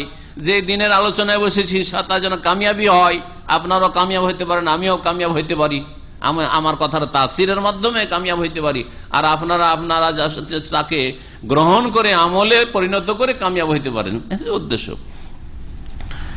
তারপরে এতে আল্লাহর কাছে মার্জনা কামনা করা হয়েছে, মাগফিরাত, যাতে করে মানুষ, ভুল ত্রুটি মানুষের হইতেই পারে, আল্লাহ পাক রব্বুল ভুল ত্রুটি যেন মাফ করেন এবং দোষ ত্রুটিকে আল্লাহ পাক যেন ঢেকে দেন, এই করা হয়েছে। আর তারপরে নিজেদের মধ্যে যে ক্ষতির দিক বা যেসব অনিষ্ট রয়েছে সেগুলি থেকে আশ্রয় কামনা করা হয়েছে। আর এই ক্ষেত্রে নিজের সাথে সম্পৃক্ত করা হয়েছে, কারণ এই দোষগুলি যদিও আল্লাহ সৃষ্টি করেছেন, কিন্তু আল্লাহর সৃষ্টি হিসাবে আল্লাহ সৃষ্টি করাই কোনো দোষ নেই আল্লাহর উপর। আপনি সেটাকে খারাপ ক্ষেত্রে ব্যবহার করছেন বা খারাপ ব্যবহার করছেন, সেই জন্য সেটা আপনার ক্ষতির কারণ হচ্ছে বা পাপের কারণ হচ্ছে। এই জন্য মিন শুরুরে আনফুসিনা বলা হয়েছে। এতে আপনি আল্লাহ পাকের তৌহিদের আগে, আশহাদু আল্লাহর আগে আল্লাহ পাক রব্বুর সবকিছুর মালিক এর ঘোষণা করছেন। মাইয়াহদিল্লাহু ফালা মুদিল্লা, আল্লাহ যদি হেদায়েত করেন কাউকে, কোন শক্তি গোমরাহ করতে পারে না, হেদায়েতের তৌফিক। তাহলে সব কিছুর উপরে, সমস্ত মেহনতের উপরে কার ক্ষমতা কাজ করছে? আল্লাহ রাব্বুল আলামিনের। আল্লাহর কাছে এজন্য সাহায্য কামনা করতে হবে যে আল্লাহ আমি চেষ্টা করছি, তুমি আমার কাজে, ইমানে, আমলে বরকত দান করো। হ্যাঁ, আমি আল্লাহ রুজি রোজগারের জন্য চেষ্টা করছি, আমার ছেলে মেয়েকে হালাল খাওয়াবো, তুমি আমাকে কামিয়াব করো। তো এই ক্ষেত্রে সমস্ত রকমের নিয়ন্ত্রণের মালিক একমাত্র আল্লাহ রাব্বুল আলামিন। আল্লাহ যদি হেদায়েত করেন, গুমরাহ করার নেই। আল্লাহ যদি গুমরাহ করেন, হেদায়েতের তৌফিক না দেন, গুমরাহ করেন না, গুমরাহ জবরদস্তি করেন না। যদি হেদায়েতের তৌফিক না দেন, আর তৌফিক কখন দেবেন? যখন আপনার অন্তরে সততা দেখবেন, তখনই তৌফিক আল্লাহ দেবেন। আল্লাহ পাক রব্বুল আলামিনের হাতেই মানুষের অন্তর। ওয়ান্না হিদায়াতাল কুলুব ওয়া দালালাহা বিয়াদিহি। হেদায়েতের মালিক একমাত্র আল্লাহ, অন্তরের মালিক আল্লাহ। ইউকাল্লিবুহা কাইফা ইয়াশা, যেমন নবী সাল্লাল্লাহু আলাইহি ওয়াসাল্লাম হাদিসে রয়েছে, আল্লাহ পাক যেমন ভাবে ইচ্ছা তেমন ভাবে তার পরিবর্তন ঘটান। এই জন্য নবী সাল্লাল্লাহু আলাইহি ওয়াসাল্লাম বেশি বেশি দোয়া করতেন, আল্লাহুম্মা মুকাল্লিবাল কুলুব সাব্বিত কলবি আলা দীনিক, এভাবে দোয়া করতেন। আল্লাহ পাক এমনকি নবীকে সূরা কাসাসের আয়াত নম্বর 56-তে বলেছে, ইন্নাকা লা তাহদি মান আহবাবতা ওয়ালাকিন্নাল্লাহু ইয়াহদি মান ইয়াশা। হে নবী, তুমি হেদায়েতের জন্য তোমার চাচাকে চেষ্টা করলে হেদায়েত করার, কিন্তু তুমি হেদায়েত করতে পারবে না, তৌফিক দিতে পারবে না, ক্ষমতা দিতে পারবে না যাকে তুমি আপনজন মনে করো, ভালোবাসো। ওয়ালাকিন্নাল্লাহু ইয়াহদি মান ইয়াশা, তবে আল্লাহ যাকে চান তাকে হিদায়াতের তৌফিক দিতে পারেন। ওয়া হুয়া আ'লামু বিল মুহতাদিন। এতে 6 নম্বর যে জিনিসটি এই সুন্নতি খুতবাতে রয়েছে, সেটা হচ্ছে যে শাহাদাতানের অঙ্গীকার রয়েছে। আল্লাহর তৌহিদ, লা ইলাহা ইল্লাল্লাহর সাক্ষ্য প্রদান করছেন, আর মুহাম্মদ সাল্লাল্লাহু আলাইহি ওয়াসাল্লাম আবদুহু এবং রাসূলুহু, আল্লাহর বান্দা এবং রাসূল, এর আপনি অঙ্গীকার করছেন। যেটা হচ্ছে ইসলামের চাবি, ইসলামের কি প্রথম চাবি। ইসলামে প্রবেশ করবেন এই কালেমা লা ইলাহা ইল্লাল্লাহ মুহাম্মাদুর রাসূলুল্লাহ শাহাদাতের মাধ্যমে। এটা হচ্ছে মুসলিম এবং কাফেরের মাঝে পার্থক্যকারী। আর এর মাধ্যমে ইসলামে প্রবেশ করে একজন মানুষ, আর তারপরে তখন নিজের ইসলামকে টিকিয়ে রাখার জন্য 5 ওয়াক্ত সালাত। ইমাম ইবনে তাইমিয়া রাহমাতুল্লাহ, শাইখুল ইসলাম বলছেন, আল আরকানু সালাসা আল্লাতী ইশতামালাত আলাইহা খুতবাতু ইবনে মাসউদ হে আলহামদুলিল্লাহ নাস্তাইনু ওয়া নাস্তাগফিরু।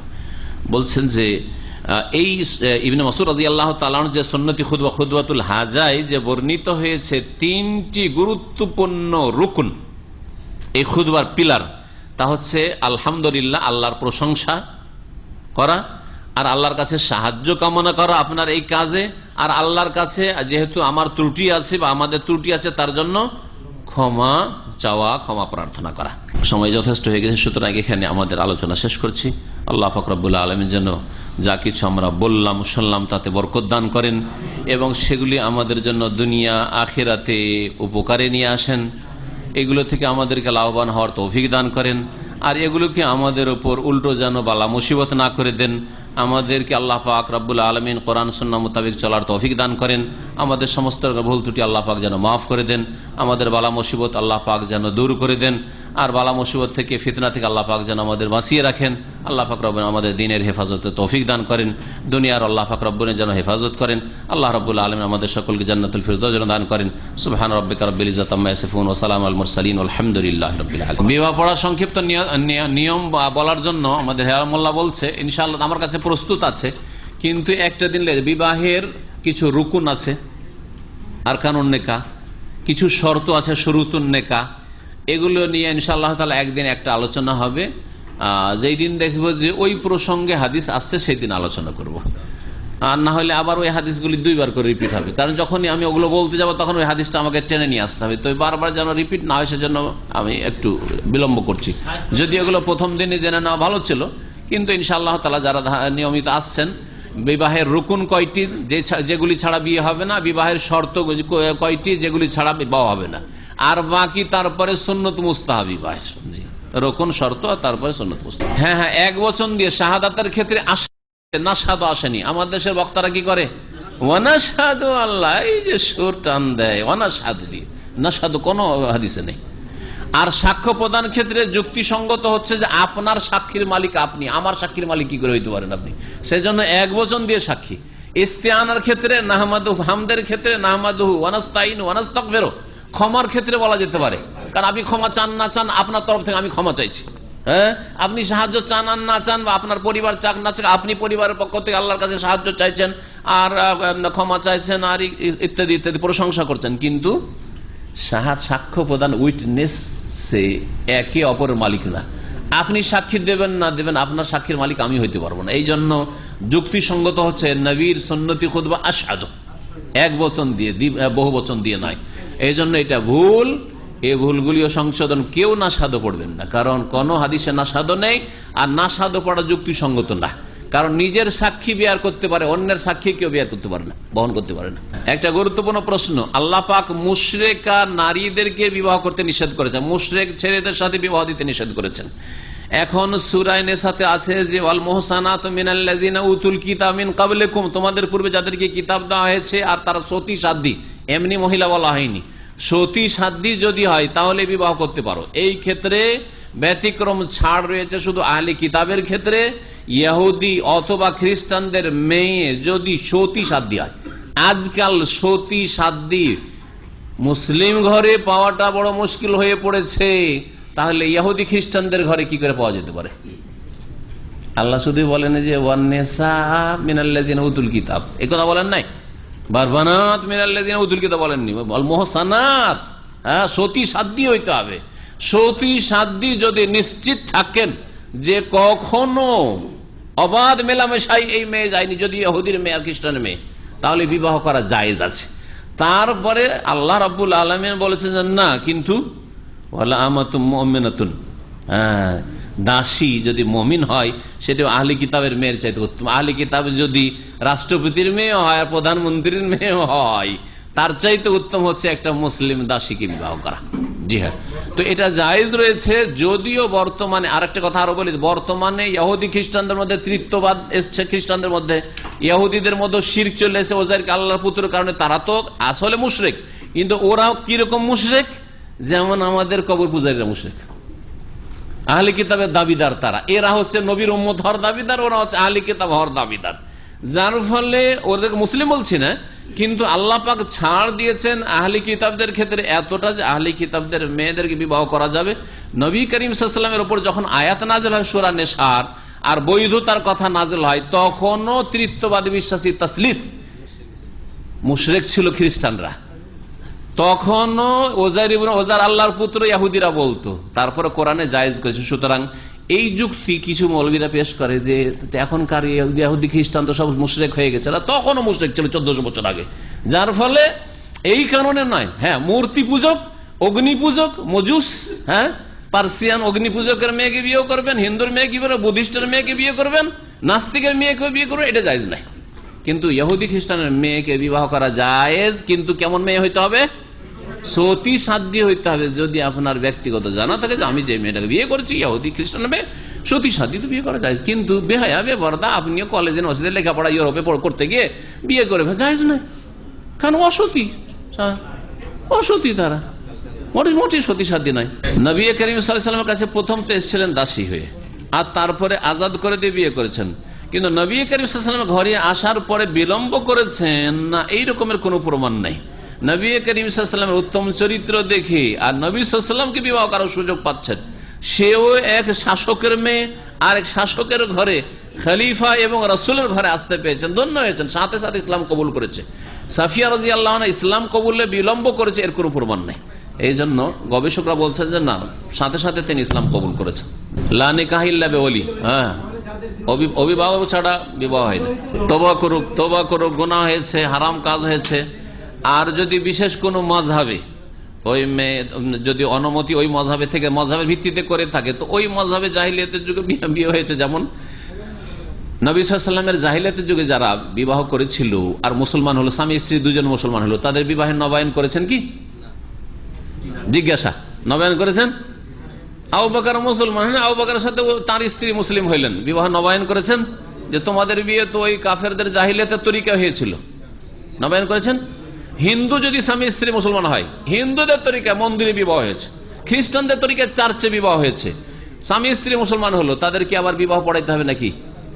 মাসলা জিজ্ঞেস করছি আপনাদেরকে, না, বিবাহ পড়াইতে হবে না।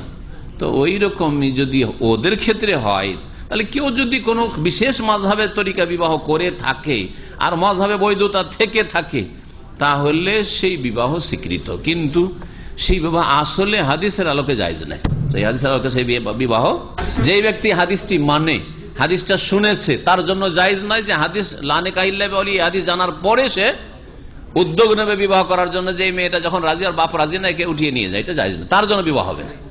রসুলের হাদিস পৌঁছে যাওয়ার পরে অনেক বিপর্যয়। অবশ্যই বিনা ওলিতে বিবাহ করে মেয়ে বেশি ক্ষতিগ্রস্ত, অবুঝ তো মেয়ে বেশি ক্ষতিগ্রস্ত। অধিকাংশ প্রেমের ভালোবাসার বিয়েগুলো ঠিক না, তো বিয়ের আগে পেটে বাচ্চা হয়েছে, এটা যাদের সন্তান, জি, পরে বিবাহ করলে এটা যাদের সন্তান, এ তার সন্তান নয়।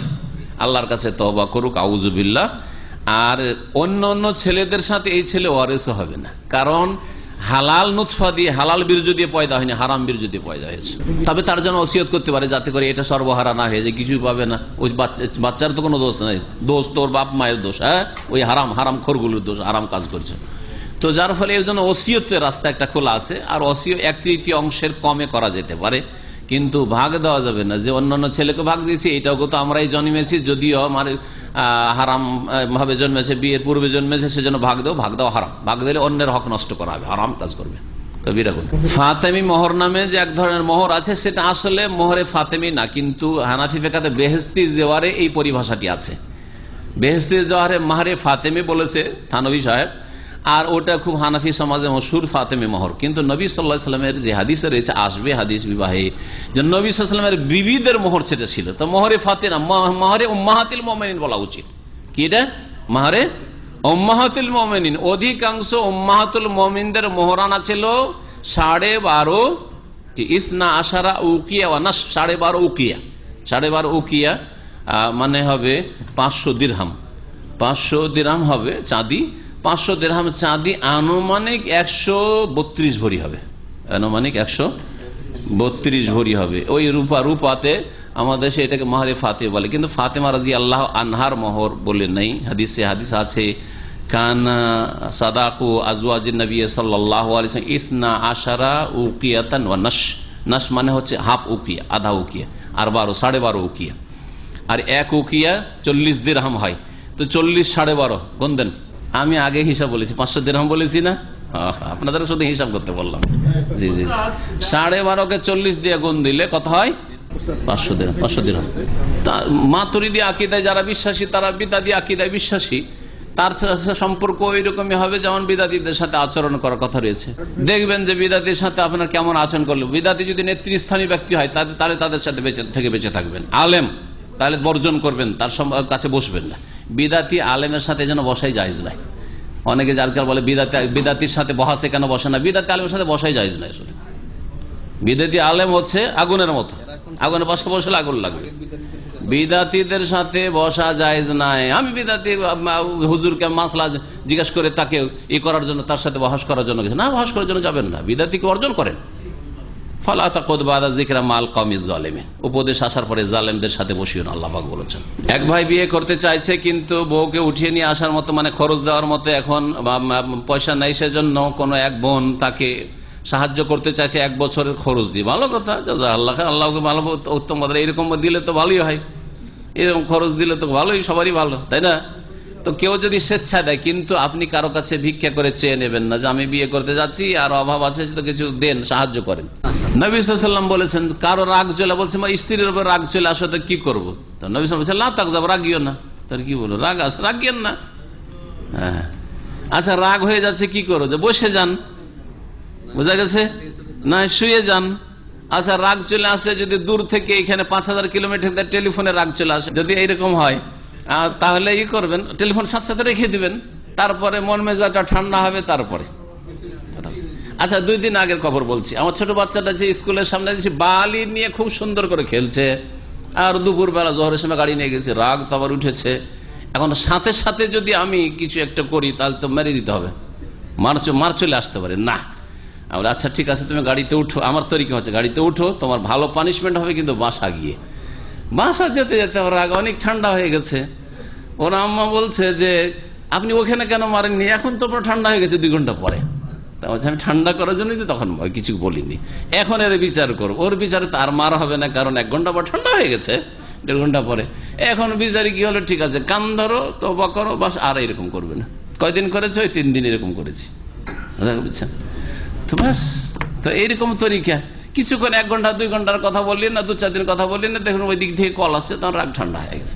যেসব বিদাতি আলেমরা বা ইমামরা নবী নূরের তৈরি, আল্লাহ কি বলছেন, নবী হাজির নাজির, নবী আলেমুল গাইব, এরা বড় শিরকি আকীদা রাখে, এদের পিছনে নামাজ জায়েজ নয়। এইরকম যাদের শিরকি আকীদা আছে, আল্লাহ আলেমুল গাইব, আলেমুল গাইব নবীকেও বললেন, তাহলে নবীকে শরিক করে দিলেন, আল্লাহর রুবুবিয়তে শিরক করলেন। আল্লাহ হাজির, তার এলমের দিক থেকে, কুদরতের দিক থেকে, সত্তাগত দিক থেকে নয়। নাজির, আল্লাহ সবকিছু দেখছেন, এগুলি আল্লাহর গুণ। নবীর ক্ষেত্রে যে নবী হাজির, এখানে হ্যাঁ সব জায়গায় হাজির, নবী ভালো মাহফিলে হাজির, নবী সবকিছু দেখেন, তার এটা বড় শিরক। সুতরাং এদের পিছনে নামাজ পড়া জায়েজ নাই। নবী আল্লাহর নূরে পয়দা, মানে আল্লাহর নূর, আল্লাহর অংশ যদি বানিয়ে দেওয়া হয়, তাহলে একেবারে খ্রিস্টানদের মতো আকীদা, ইবনুল্লাহ আর নুরুল্লাহর আকীদা একই রকমের, বড় শিরকি আকীদা। সুতরাং এদের পিছনে নামাজ পড়া জায়েজ নাই। তবে যারা নয়তর ধরেন বিদাত করছে, এইসব বিদাতগুলি করছে, সম্মিলিত মোনাজাতের বিদাত করছে, বেশ কিছু সুন্নত ছাড়ছে, এরাও বেশ কিছু বিদাত করছে, কিন্তু এদের পিছনে নামাজ জায়েজ। এদের বিদাতগুলি গুনহার বিদাত, ফিসকের বিদাত, কিন্তু কুফরের বিদাত নয়। আর যারা শিরক করে তাদের বিদাতগুলি হচ্ছে কুফর শিরকের বিদাত, যার ফলে কুফর শিরকের বিদাত, বিদাতে মুকাফফারা যাদের আছে, তাদের পেছনে নামাজ পড়া জায়েজ নয়। এইরকমই যারা সাহাবাই কেরামদেরকে গাল দেয়, তারা কোরআনকে অস্বীকার করে, সো তাদের পিছনে নামাজ পড়া জায়েজ নাই, তাদের পিছনে নামাজ পড়া জায়েজ নাই। ভাই, এই ভাই জিজ্ঞেস করছেন যে অনেক সময় আমরা বাইরে নামাজ পড়ি বা যে কোনো মসজিদে নামাজ পড়ি, দেখি ইমামে টাকনার নিচে কাপড়, টাকনার নিচে কাপড় বা এরকম বিভিন্ন পাপ আছে, ধূমপান করে, তাদের পিছনে নামাজ জায়েজ আছে। ফাসেকেরা যেমন নাওয়াইতুর বিদাত পড়া, বিদাতি ইমামের পিছনে নামাজ জায়েজ, সম্মিলিত মোনাজাত করা, বিদাতি ইমামের পিছনে নামাজ জায়েজ। ওই রকমই যাদের টাকনার নিচে কাপড় বা ধূমপান করে, হারাম খায় বা কিছু হারাম আছে, ওদের পিছনেও নামাজ জায়েজ রয়েছে। ফাসেকদের পিছনে নামাজ জায়েজ রয়েছে, যতক্ষণ মুসলিম আছে, অসুবিধা নেই ইনশাআল্লাহ। আপনার নামাজ হবে করেন। সুবহানাকাল্লাহুম্মা ওয়া বিহামদিকা আশহাদু আল্লা ইলাহা ইল্লা আনতা আস্তাগফিরুকা ওয়া আতুবু ইলাইক।